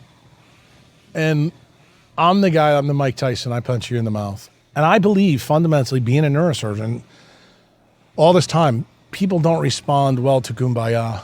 They respond much better when you tell them the truth and tell them exactly what to do and cut out all the bullshit. One of the guys that trained me in Oshner, the guy that truly made me the surgeon that I am, I'm talking about the hands, where the baseball and the football came in. When they saw me use my hands, they were like, wow, you're good. You're really good. And I said, yeah, but it was easy because I was a dentist. I used drills. You know, everything I've ever done with my hands, I've always been good with. But Voorhees, he taught me surgical judgment is the single most important thing for a surgeon. And he said to me, I'll never forget this. He had a reputation of being a real asshole, but he was a spectacular surgeon. He said, Jack, do you know why other surgeons have to be nice? Because they're bad. He goes, when you're good, he goes, you're good, just be good. Be so good for that patient that they seek you out. And it made a huge impact on me because what did I do the next 2 years I was with him? Voorhees is the one that brought Oshner into the operating room. Voorhees is the one that told me, go ahead, you want to stir the hornet's nest up? Go. He let me do it. And when he saw that I wasn't afraid, he goes, come on, I'm going to teach you how to do this surgery. I'm going to teach you how to think like a good neurosurgeon. Because neurosurgeons that are good have to think 6 steps ahead before you make this maneuver. You're playing 4D chess before you do the action. That is the key to being a good surgeon. Tell me about the sun in the different parts of the world. Okay, so let's start at the beginning. The beginning is, I'm going to say the beginning of us, 2 to 4 million years ago. You're allowed to pick whichever number you like. East African Rick. Primates evolve into humans. Homo sapiens are around. They stay there for a pretty long time, probably 2.5, 3 million years.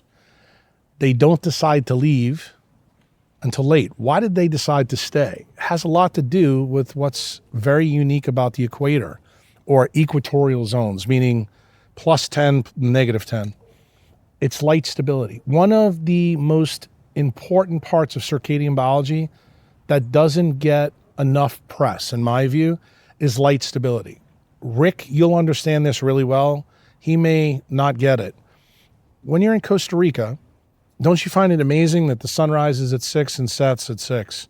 And then when we get to December 31st, it's 6:30 and 6:30. In other words, you hardly lose anything. But when you go to Utah, you lose 4 hours of sunlight. So when you have the thermodynamic idea that I'm trying to set in place here in part 3, do you think you're better or worse if you have 4 hours of less sunlight? Worse. There you go. And see, it's not that hard to get. I have a question before you continue. If you could go somewhere where in the summertime you got 4 extra hours instead of the 6 or 6:30, would that be beneficial? Rick, you already answered your own question. This is not fair. What am I trying to do? I just told you that I had legal battles that cost me a lot of money.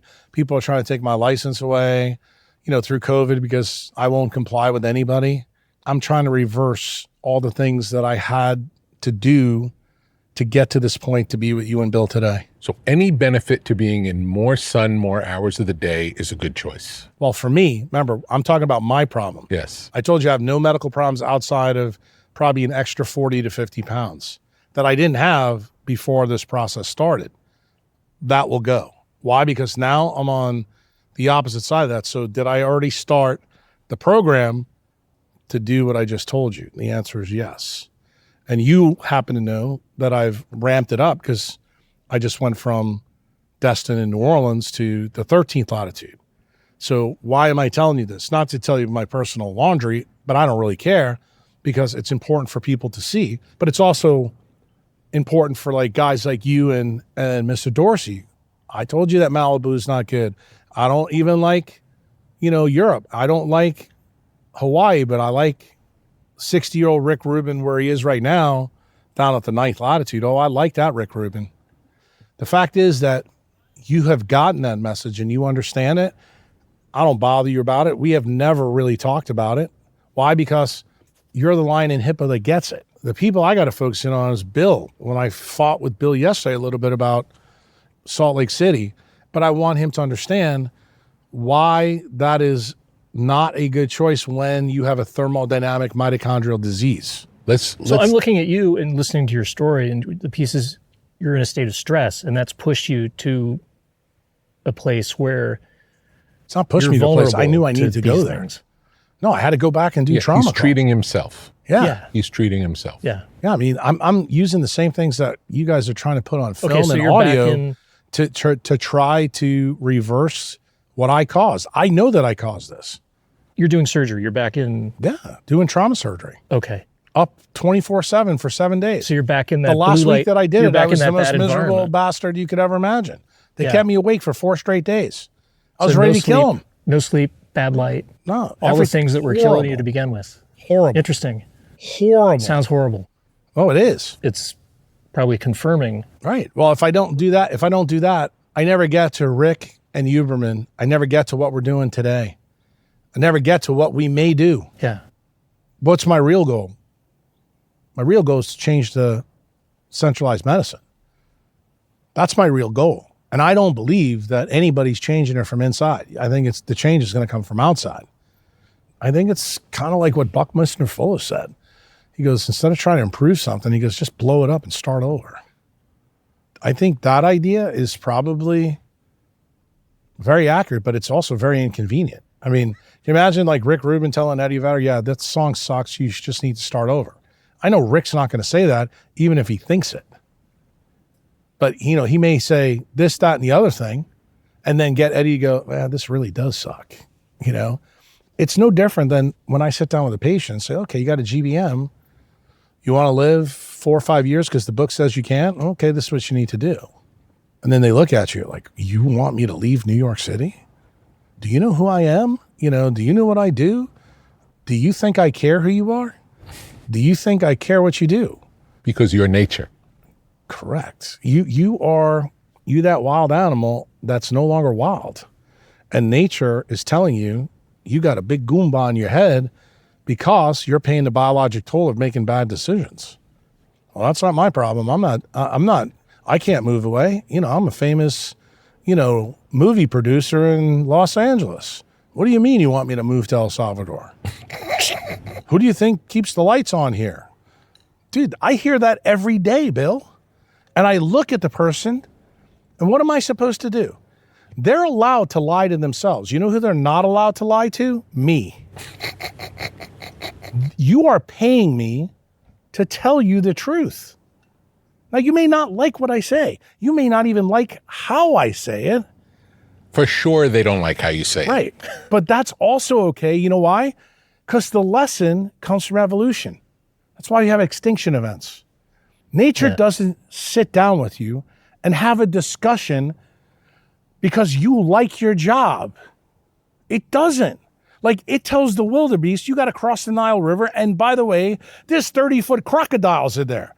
And guess what the wildebeest do? They do it because they know they must, because that's where the grass is. And without the grass, everybody dies. So guess what? A few die for everyone. That is a decentralized story in nature. But guess what? That's not how humans think. Humans think everybody gets a trophy. We need to save everybody. No, we don't. People who give 10% shouldn't get your 100%. But the thing is, when you decide to have a baby, when you decide to have a wife, then you're sacrificing part of yourself for them. That's a different ballgame. It's a totally different ballgame. I find when we talk about this, I can't tell you how important this is, especially in my world. Maybe not in yours. Maybe this is the difference between being a journalist and being a doctor. Well, you're like an all or nothing guy. It seems like. No, like, you nature's go all the or way. nothing. Is this part Nature 3? Nature is infinite. This isn't variation. about Jack Kruse. This is about the science that Jack Kruse believes. Nature drives all of biology. Your opinions, your emotions do not matter.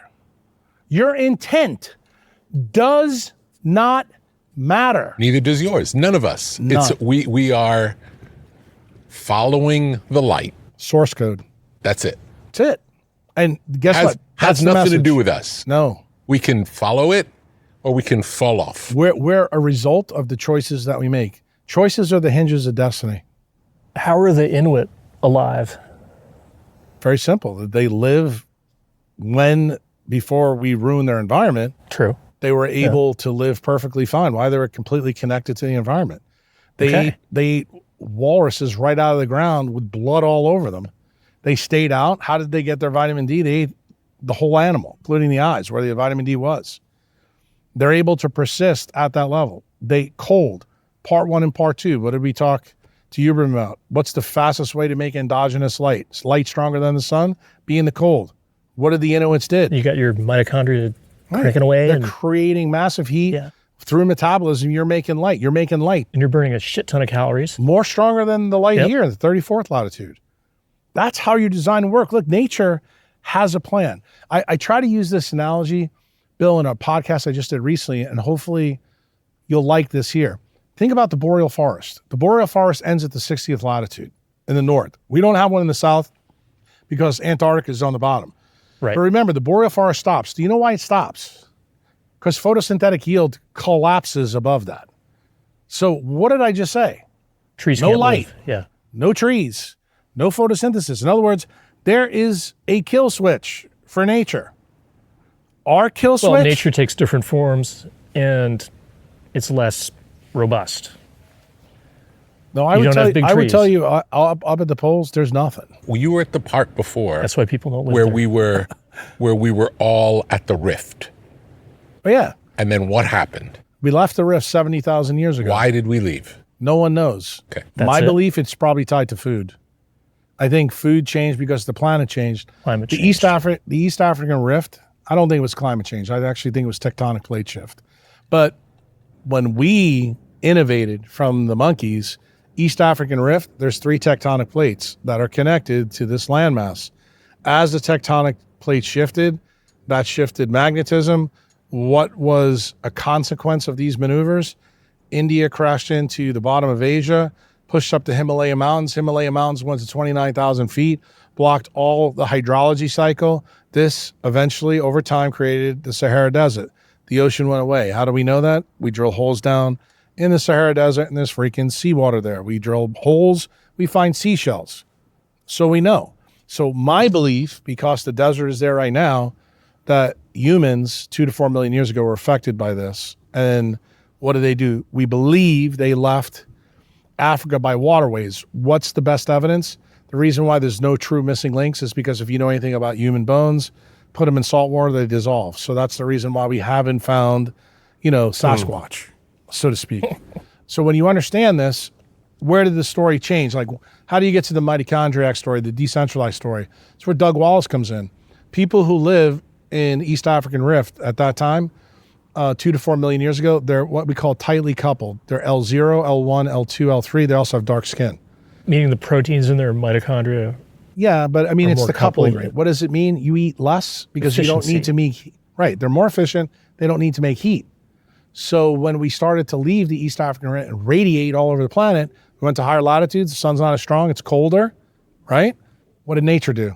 We got to change the mitochondria. So what did it do? It started to innovate different coupling system. What does that mean? It releases free heat so that we can live in those environments colder.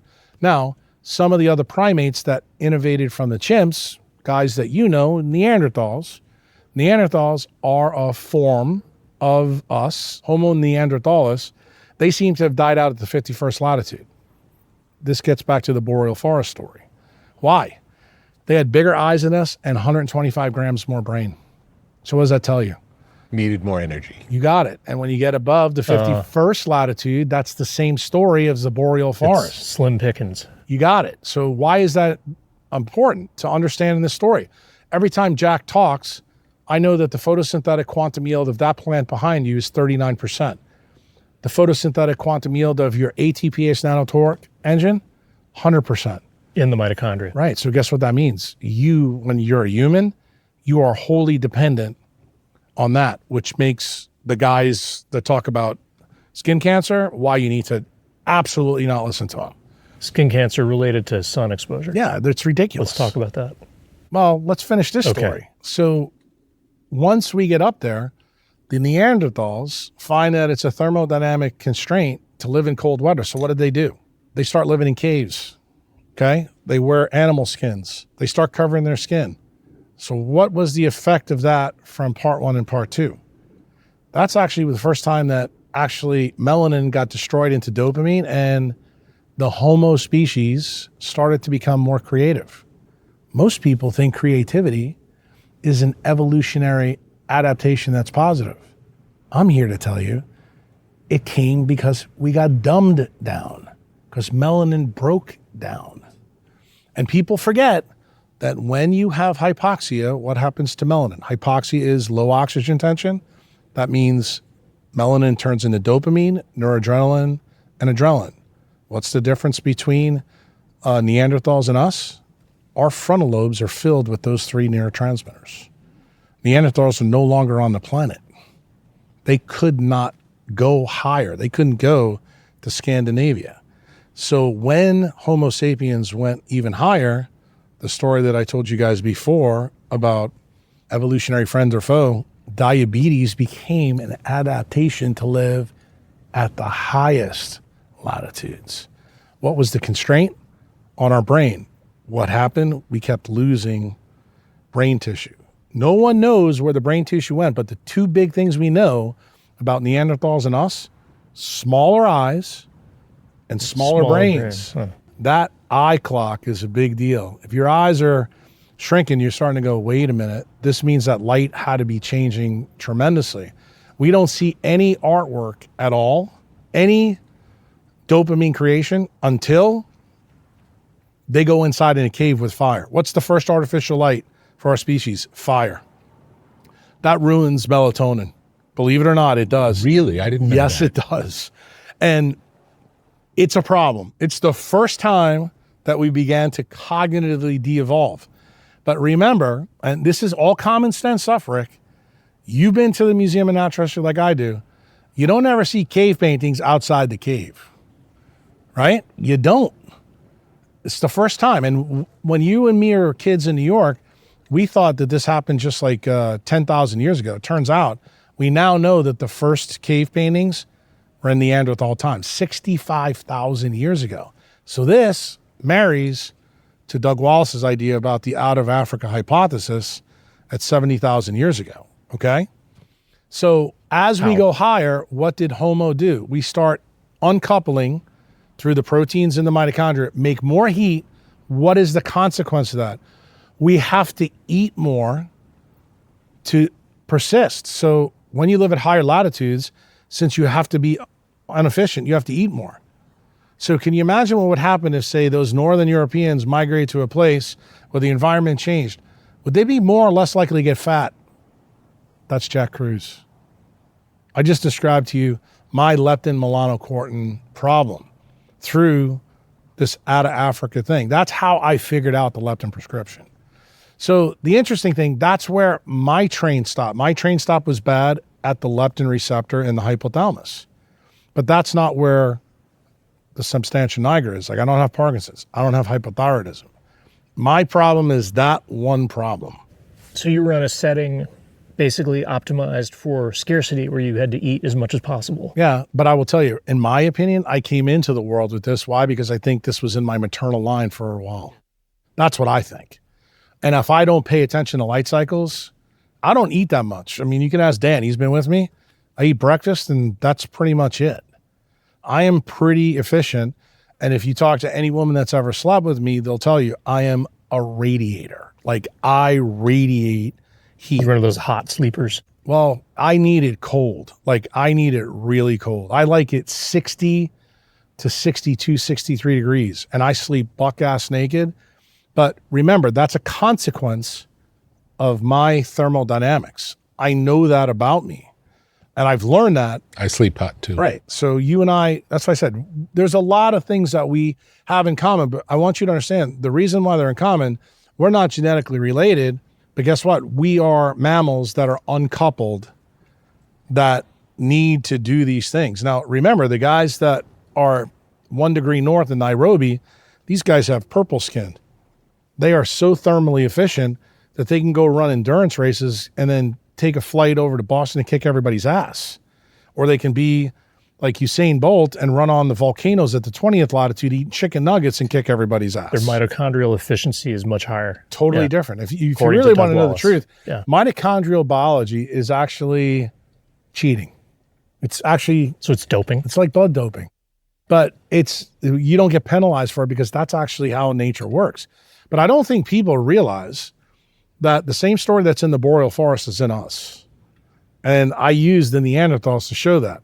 The thing that was an implication of our first 2 talks, I think this stunned a lot of people when I wrote a whole blog on Patreon about dopamine. Why? Because you know that when I came out the last time, I had read your book, I wrote all my notes in the book, and I knew that you would be stunned at why I think some of the people that you do work with are really, really creative because they're actively destroying their melanin.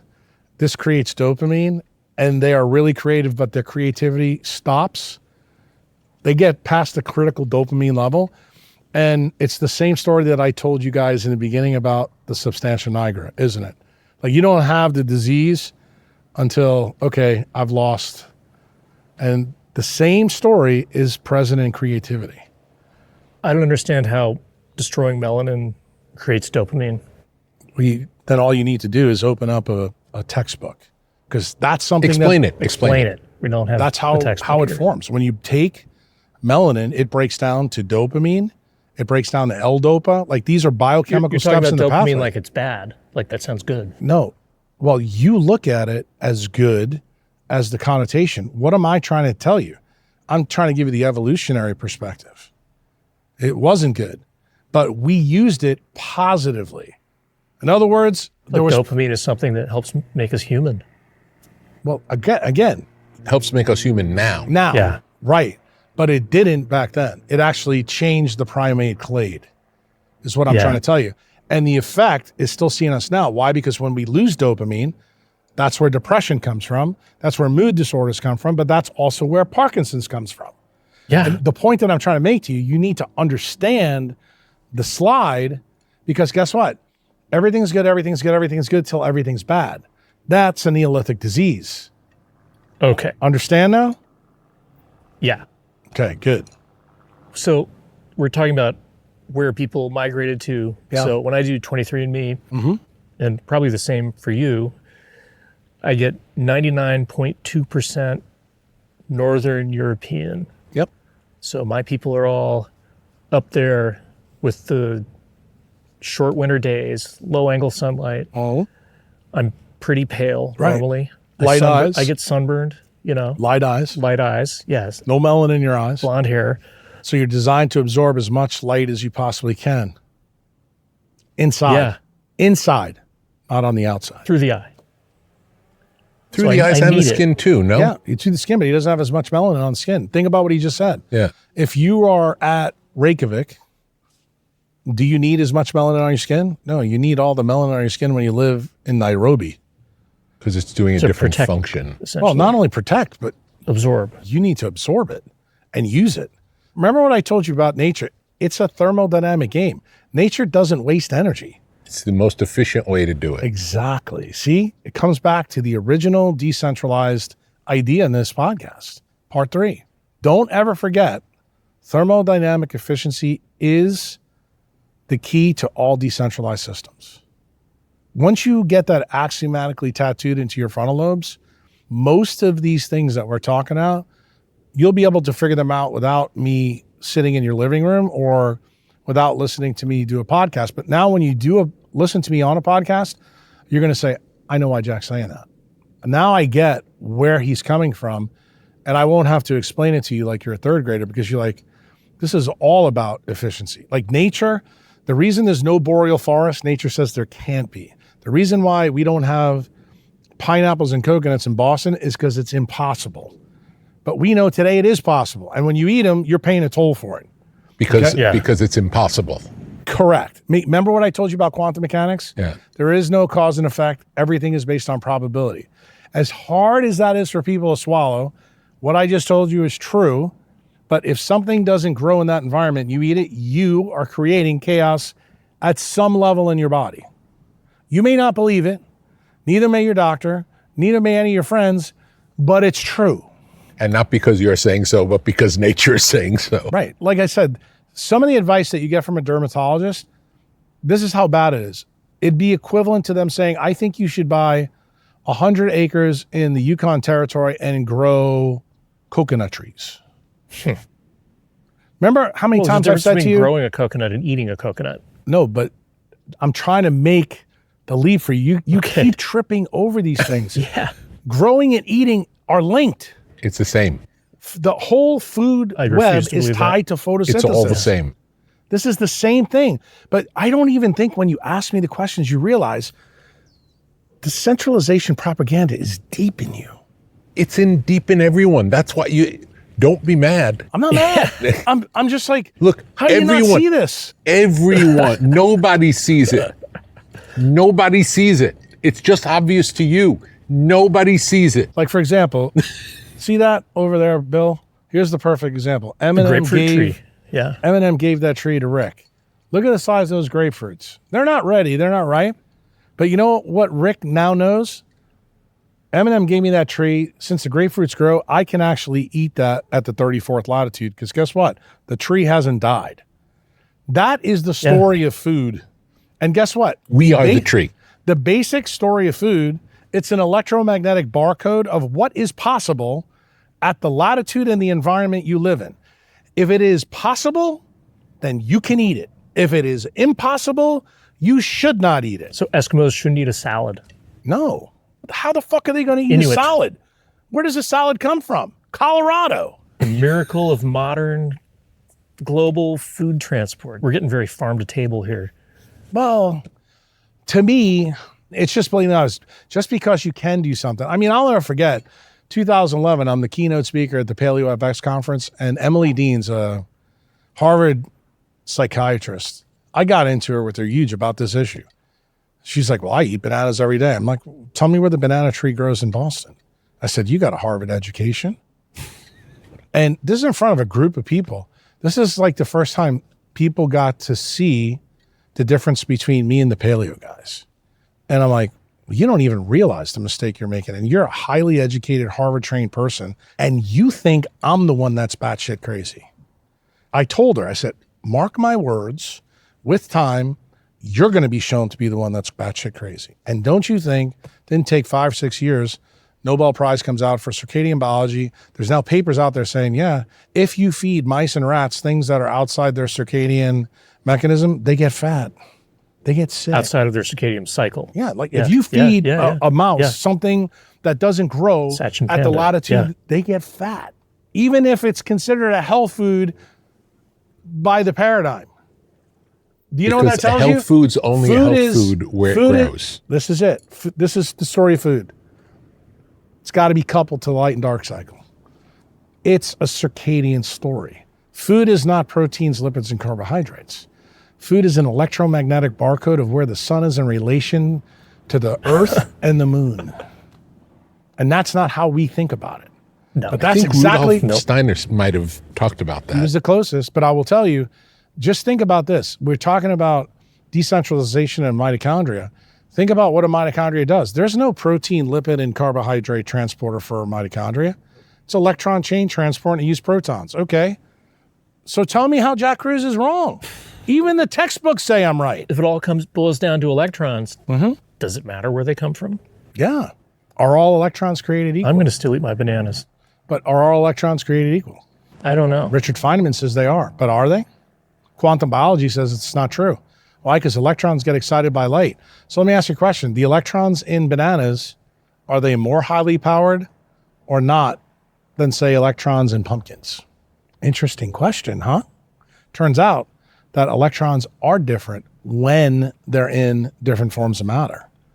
So guess what? What's the most electron dense thing on the planet? Turns out it's not something that actually grows here. It's an oyster So out there. in the ocean. You know why? The ocean is filled with water. What is water? A sea of electrons.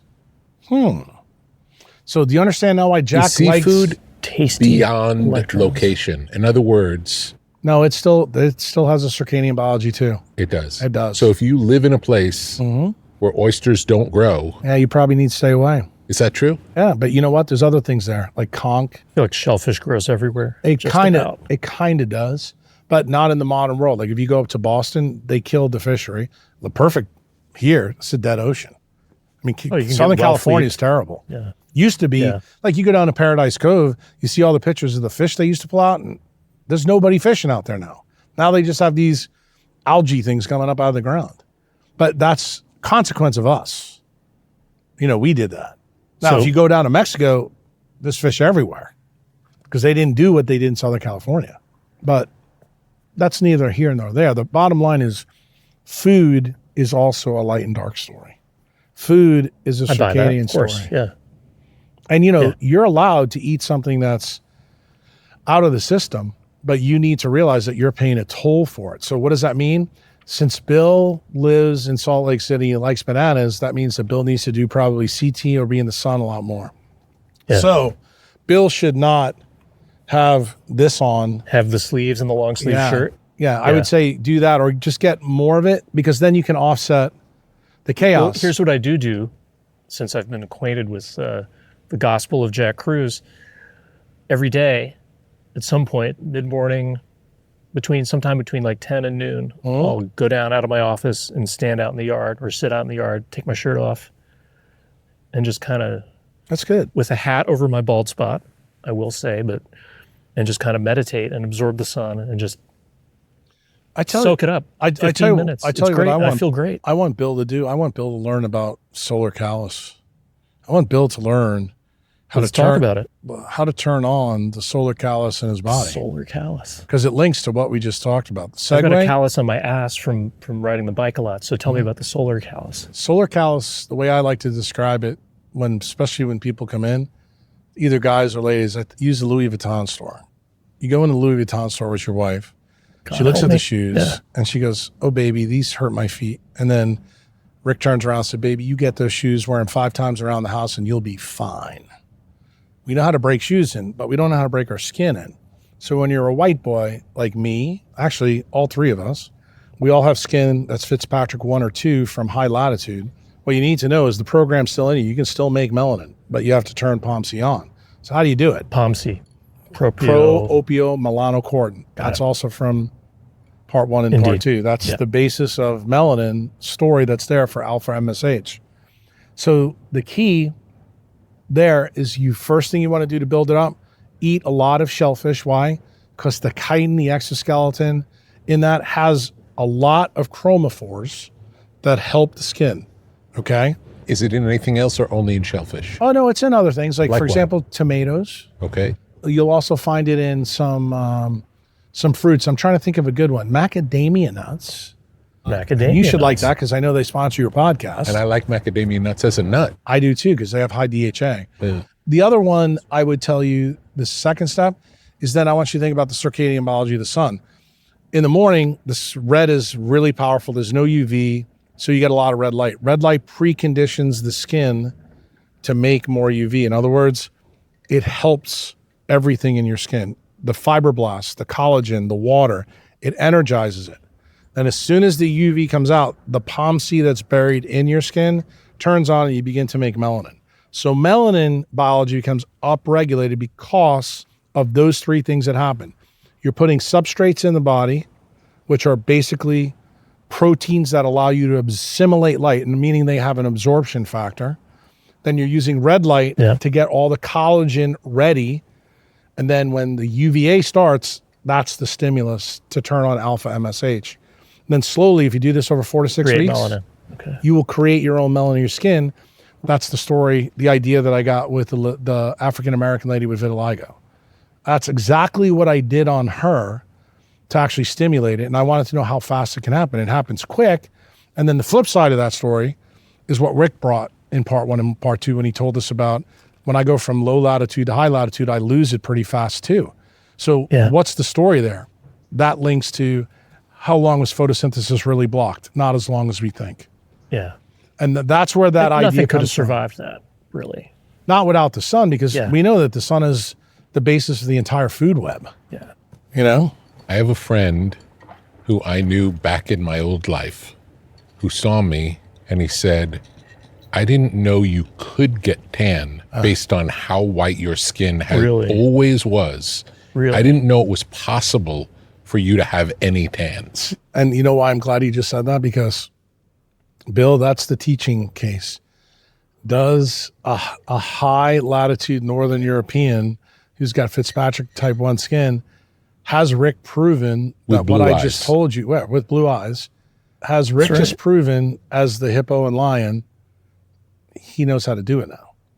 Not only that, he also is so in tune that he's like, Jack, when I fly home, I actually know that I lose it. And That's guess what? fascinating. I don't have to talk to Rick anymore. He knows. I don't have to tell him again.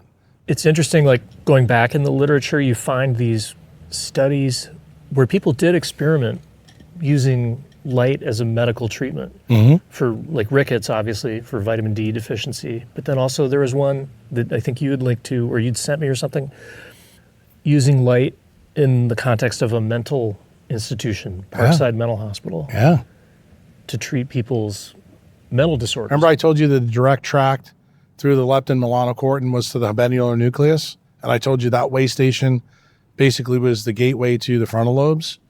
That's the reason why that connection, being direct, tells you a lot. All mental illness, I don't care what one it is, that's where the defect in melanin is. It starts at the habenular nucleus and then it goes elsewhere. They're also using very powerful magnets for mental illness now. Transcranial magnetic stimulation. I just actually talked to Dan about that. You know who else we use it in? Is I use it in some of my NFL clients. Like the guy I told you about, Darius Leonard, he's the perfect candidate to have that. I actually think that's something that every NFL, NHL team should be employing after someone has a concussion. Like literally, they should take you out of the game and they should put a transcranial magnet right over the top. And they can do that based on the neurologic exam, assuming the neurologist or the neurosurgeon, is good. We've barely touched on the magnetism side of the story, the electricity side of the story. I think we touched Robert on O. Becker. I think we touched on it, though. It was just a skiff, but we touched on it when we talked about Parkinson's. If you have any questions about it, ask. Yeah, so like we know the brain has got a lot of electrical stuff going on. It's got a lot of magnetic stuff, too. A lot of magnetic stuff. We just don't talk about it. Yeah. Because you know why? Centralized science isn't interesting. Why did I know you were going to say that? They're not. The brain is chemical, right? It's biochemical. That's the model. It's chemical, biochemical, but that comes after the electromagnetic. So why do we want to talk about train station B when we haven't even figured out A? Because without A, B never works. The electromagnet system is the primary. It's the source energy code. system. It's the source code. More than that. No, that's it. It's that simple. What is light called, Rick? It's called an electromagnetic wave. What does that mean?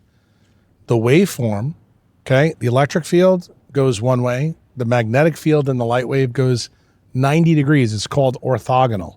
So for the camera, that's what it means. So you have an electric field. That's the one that most people... It's like two waves. Right. Yeah. Most people focus on. That's what we do. EEGs, EMGs, or EKGs. That's looking for electrical deflections. But the magnetic side is also present. When we use machines that almost no hospitals have outside of places like where Andrew works at Stanford, they're called MEG machines, magnetoencephalographic machines. We put that machine over your head. We can measure the magnetic field coming out of your chest 22 feet. Wow, 22 feet. Yeah, and out of the head, it's usually between 6 and 10 feet. 22 feet out of the chest. Yes, that's the reason why we like to have sex chest to chest. That's because you're entangled. 22 feet. You're entangled that way. And you believe it or not, there's certain parts of your body that have more magnetic flux. I told you this. In men, the glans penis. In women, the clitoris. All humans, the tongue. which is the reason why, we like oral sex. This is the reason why sex is even an electromagnetic story. But what's the fundamental issue with magnetism? Magnetism is just another force of nature. It's really, there's a lot of people that'll tell you that it's its own separate issue, but it's fundamentally related to electromagnetism, which is a photon. So every light ray that comes in has both electric and magnetic power. And guess what your body does? It harvests both sides. Centralized medicine only focuses on that part of the elephant. Uncle Jack, both sides. So, what is the thing that captures most of the magnetic flux from the sun? Come on. Water. Water is a magnetic dipole. Rick, when you open up that textbook that you don't like to look at, when you look at mitochondria, what's the end part of mitochondrial respiration? You create CO2, right? We breathe it out, and we create water. Deuterium-depleted water. Do you know that deuterium-depleted water has a different magnetic moment than water that comes out of your tap? Do you think that might have something to do with why mitochondria make that type of water, because it absorbs more of the magnetic fields from sunlight? Do you understand now why people that have mitochondrial diseases might be interested in understanding how deuterium-depleted water works? That's why car batteries used to have water in them. Correct. It held the charge. Yeah. You got it. Held the charge. See? I told you, you're a scientist, man. Okay, so they create this water, deuterium-depleted water, to help maintain the charge differential. No, it absorbs the charge. What water Absorbs- is okay. an electromagnetic capacitor. So would you say Right. it's like a battery? It's absolutely a battery. That's so what a the capacitor water is. in us is a battery. Battery is a It absorbs capacitor, it. But yeah. guess what else is a battery? What's the best battery in us? Melanin. And guess what melanin is always next to? Water. And they work together. All together. This is, remember how we talked? They're doing different things though. Yes, they are. But they're doing some things the same, but some things different. But they are working together for the same common cause, to improve the thermodynamic efficiency of the system. Okay? That's what band members do in a band too. They are trying to be as thermodynamically coupled as they can at that moment to create something from chaos. So in some ways, if we were to focus on melanin, we miss the story because it's the melanin and the water together Correct. and they work together. Correct. And light and magnetism together. Yes. Correct. And the same sunlight comes in and it goes into both of them where they're collecting different aspects of that information. But they're harvesting the energy and they transform it. Remember, energy can't be created or destroyed. That's thermodynamics 101. It's the first law. It Okay? only changes But it can be form. changed. And that's exactly what we're expert in doing. So you were saying before that Parkinson's is an example of a melanin problem. What's an example of a water problem? Most autoimmune conditions, like let's talk about the most common one, multiple sclerosis. How do you know that I'm right? You do an MRI, right? You've seen MRIs with me. See all these white matter plaques all over the brain.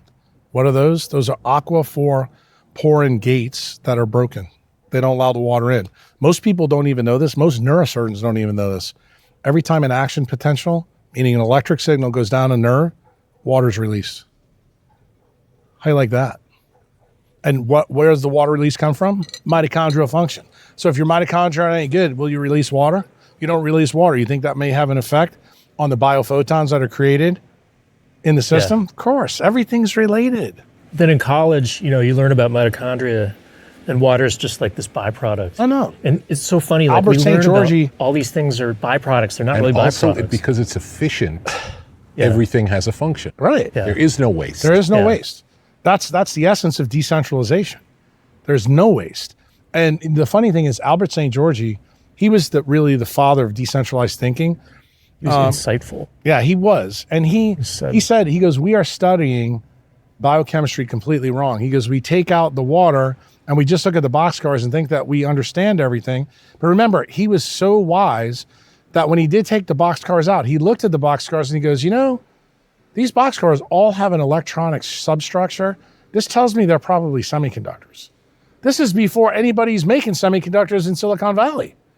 This guy says this from just looking at what he found in the boxcars. That's brilliance. That is absolute brilliance. But guess what? When I repeat it now, I'm an idiot. I don't know what I'm talking about. You know, there's no semiconductors in us. I mean, Jack said that. I heard what he said in Humorin 1 and 2. He said hemoglobin was one. He said collagen was one. And, you know, chlorophyll is one. Robert O. Becker, Proved it. orthopedic surgeon from the 60s and 70s. I read his amazing book, The Body Electric, and he found that bone was a semiconductor, and he found out that like people with difficult fractures could heal better if you put a small current right through the bone. It's true. It would start making new bone and knitting together these fractures that were pretty bad. It's a great take home that you got. There's only one problem with your take home. You used one word that was wrong. Heal. Did they heal? Did you read it carefully? No, they I regenerate. seem to. They okay. regenerate. I'm using. No, Is that semantic or is no. that, This one is a real difference. Why? It's one of the few tissues in humans that completely regenerates. So what we call the healing process of bone is bone regenerating. No, when we cut our skin and it heals, that's healing. That's wound healing. Bone has the capability to regenerate whole. There is no scar in a bone once you break it. There's a scar in your skin. That is a very important decentralized thing to remember. What does that tell you? That each zip code, each tissue in the body has different potentials, different electromagnetic potentials. And it also tells you that what Bill was trying to highlight, that Becker is the one that found that our bone is a light emitting diode. It actually emits. It's got a P-type and an N-type semiconductor. There's no question about it.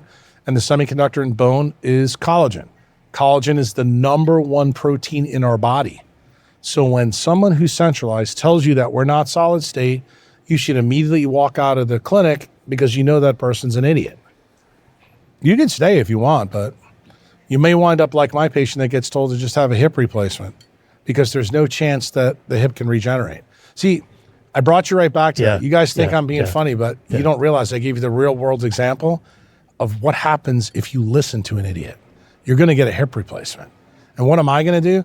I'm going to teach you Becker's work, how it works at the beach in El Salvador. And guess what? I'm going to save you that nasty scar on your hip, and you're going to be able to go and ride your bike and get a bigger calloused ass than you can imagine. You'll be happy. Can't wait. You'll just be happy. Yeah. You know, we are amazing creatures. Totally amazing creatures. Agreed. We just have to get out of our own way. In the centralized medical world, the perception is that the doctor cures the patient. In the real world, the doctor never cures the patient. The patient is cured through nature, always. Always. There's The never... doctor's job is to get the patient to nature. That's it. Hippocrates said that. And then be patient and watch nature do its magic. Yes, and it set the stage to allow nature Correct. to heal the person. There's things that the decentralized clinician can do, though, to help facilitate Nature's job. Right. It's kind of like I would say putting nutrients in the ground for the grapefruit tree. All medicine works that way. It's just not acknowledged. Well, Hippocrates knew that. He said nature did. is the healer He of said it. sickness. He did. Bill's right. They didn't have drugs. He did say it. But the thing is, it was obscured in the discussion when I tried to convince you both that propaganda is the opiate of the truth. That's the truth. I mean, what basically did Kellogg, Rockefeller, Flexner all do in unison? They basically just got people out of nature. They did everything possible to do that. And then they started giving them chemicals that affected the main systems in the body. Like anything that lowers oxygen tension, highly destructive for our system. We are designed to use oxygen as a terminal electron acceptor. So that's a real problem. How do you feel about things like hyperbaric oxygen? It depends. For certain people, it's good. Like I have a friend who's got cystic fibrosis who looks like Michelangelo. It's the worst thing in the world for him. It's a great way to kill him. What about like And think about what I just said. He can't breathe. And you're saying, well, Jack, hyperbaric oxygen gives you oxygen through the tissue. That should be better. Turns out oxygen through the tissue has to be quantized. What does that mean?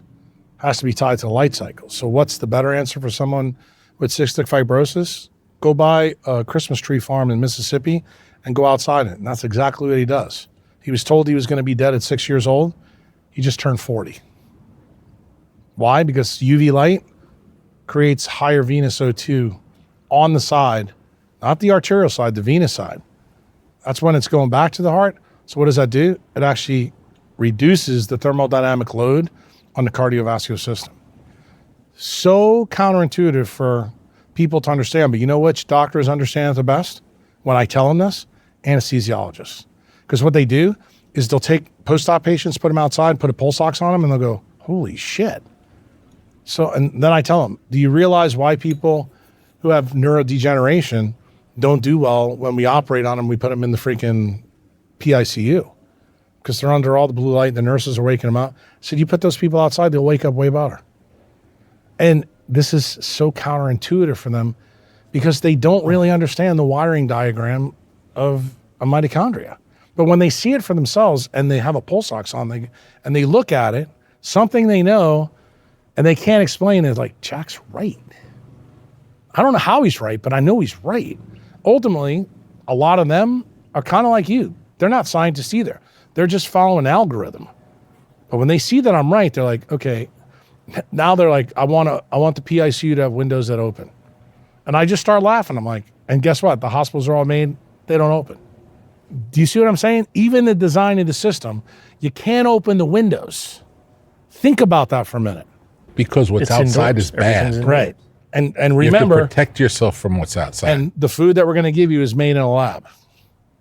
The most unhealthy food on the planet is found in a hospital. It's by design. All of these ideas. Hopefully, you begin to understand some of the madness that's in my head. It's not that mad when you actually strip it apart. It's actually pretty simple to get. I just want you to know, you just need to think about it. When you think about it, you go, this doesn't sound like it's a real problem. Not only that, it doesn't really cost me anything. The only thing it may cost you is some time to unlearn, to relearn. That it will take. And like, I appreciate guys like Bill where he took 65%, right? That's what he told us in the beginning. And he goes back and starts looking and he goes, wow, that's true. That's true. That's true. When he starts seeing there's a lot more truths than not truths, then he's got to go back and say, okay, what are the collateral effects of this? Like, it's the Eddie Chang moment. yeah. Eddie said 50% of what's published is bullshit. What did I say? 95 to 100%. And you laughed because you agreed with me. You're like, yeah, I don't believe any of it. And you're closer to right than even Eddie. And I know Eddie's a brilliant guy. But when we say that in part one and part two, you know, your friends, you know, his friends are like, oh, these guys are wackadoodles. Well, William Oxler said the same thing, right? of course. He said but half of what we're going to teach most you, people today alive don't know that. half of what we're going to teach you is not true, and we actually don't know which half. I don't know how that's any I different mean, than I see it as an evolving quest for the truth that we'll never arrive at. well, But I would you ar- have to look Do you agree with that? outside the, I the believe circle of the I don't think we flashlight. know anything. I'd be honest with you, I don't think we're evolving the right way at all in centralized medicine. I think we're, in fact, going exactly away from the truth. So there's so many more studies. You can go on PubMed and there's a shit ton of studies saying basically similar to what you're saying about how important light is to various parts of the brain. A lot of that stuff's been confirmed. Like there's like Nature papers. Mm-hmm. So that's not as crazy as it sounded like 25 years ago. All right, so then That's tell not me progress to you? tell me what is the most craziest thing. I said this yesterday. I said it to you 2 days ago. I'm gonna say it again because I think But this it's is not crazy yet. If you were to go to a dermatologist, It's crazy. They would tell you It's still crazy. You have to wear Yeah. a hat and you have to cover Yeah, your. You, yeah. you have to cover yourself Yeah. and protect yourself 24/7 from the evil sun. Yeah. So guess Yeah. what? See, this is why I have problems with people. They'll say this, but they don't realize what the reality is in the clinic. That's not what patients are getting told. Oh, I know. And the issue is patients need to know that the stuff that I'm teaching you, this is not BS. There's deep science behind what I'm saying. The problem is it's your job. It's not the doctor's job. It's your job to see if I'm right. It's your job to go look things up. And just realize, even when you get the papers that Bill's talking about, there's still no light controls. This tells you how powerful the effect really is because it's that strong. It still shines through. That's something that most people don't even think about. You don't even think about like the light in the lab as being a factor. It's like, again, the water always for the have. fish. I'm You gonna always tell- have. So you're different. No, I'm not, because I'm a neurosurgeon. I do spine surgery on people. What's the Do you ever number do one? it outside? No, they won't let me. What's the number one light we use in surgery? X-ray. You think doing X-rays on people are any good? Like, Yeah. for example, we used to do open surgeries. We'd cut you open, put pedicle screws in your back, but we'd only have to take 1 or 2 X-rays. Today, people Continuous. like Medtronic and J&J have convinced neurosurgeons that making small little holes to put the stuff in, but X-ray them constantly. Oh, this is a minimally invasive surgery. It's maximally invasive because you're using the strongest parts of the electromagnetic spectrum. And do you not think that those tissues have changed? Hello? You know why you don't think about it? Because you don't measure it. That's Come amazing. on. Yeah. That's an They're amazing not measuring one. it. They're not seeing it. Never heard that one before. Yeah. That's a mind blower. Invite me back and we'll do more. How about Oh, you forever. come to El Salvador and we'll do it on my roof? That will likely happen. All right.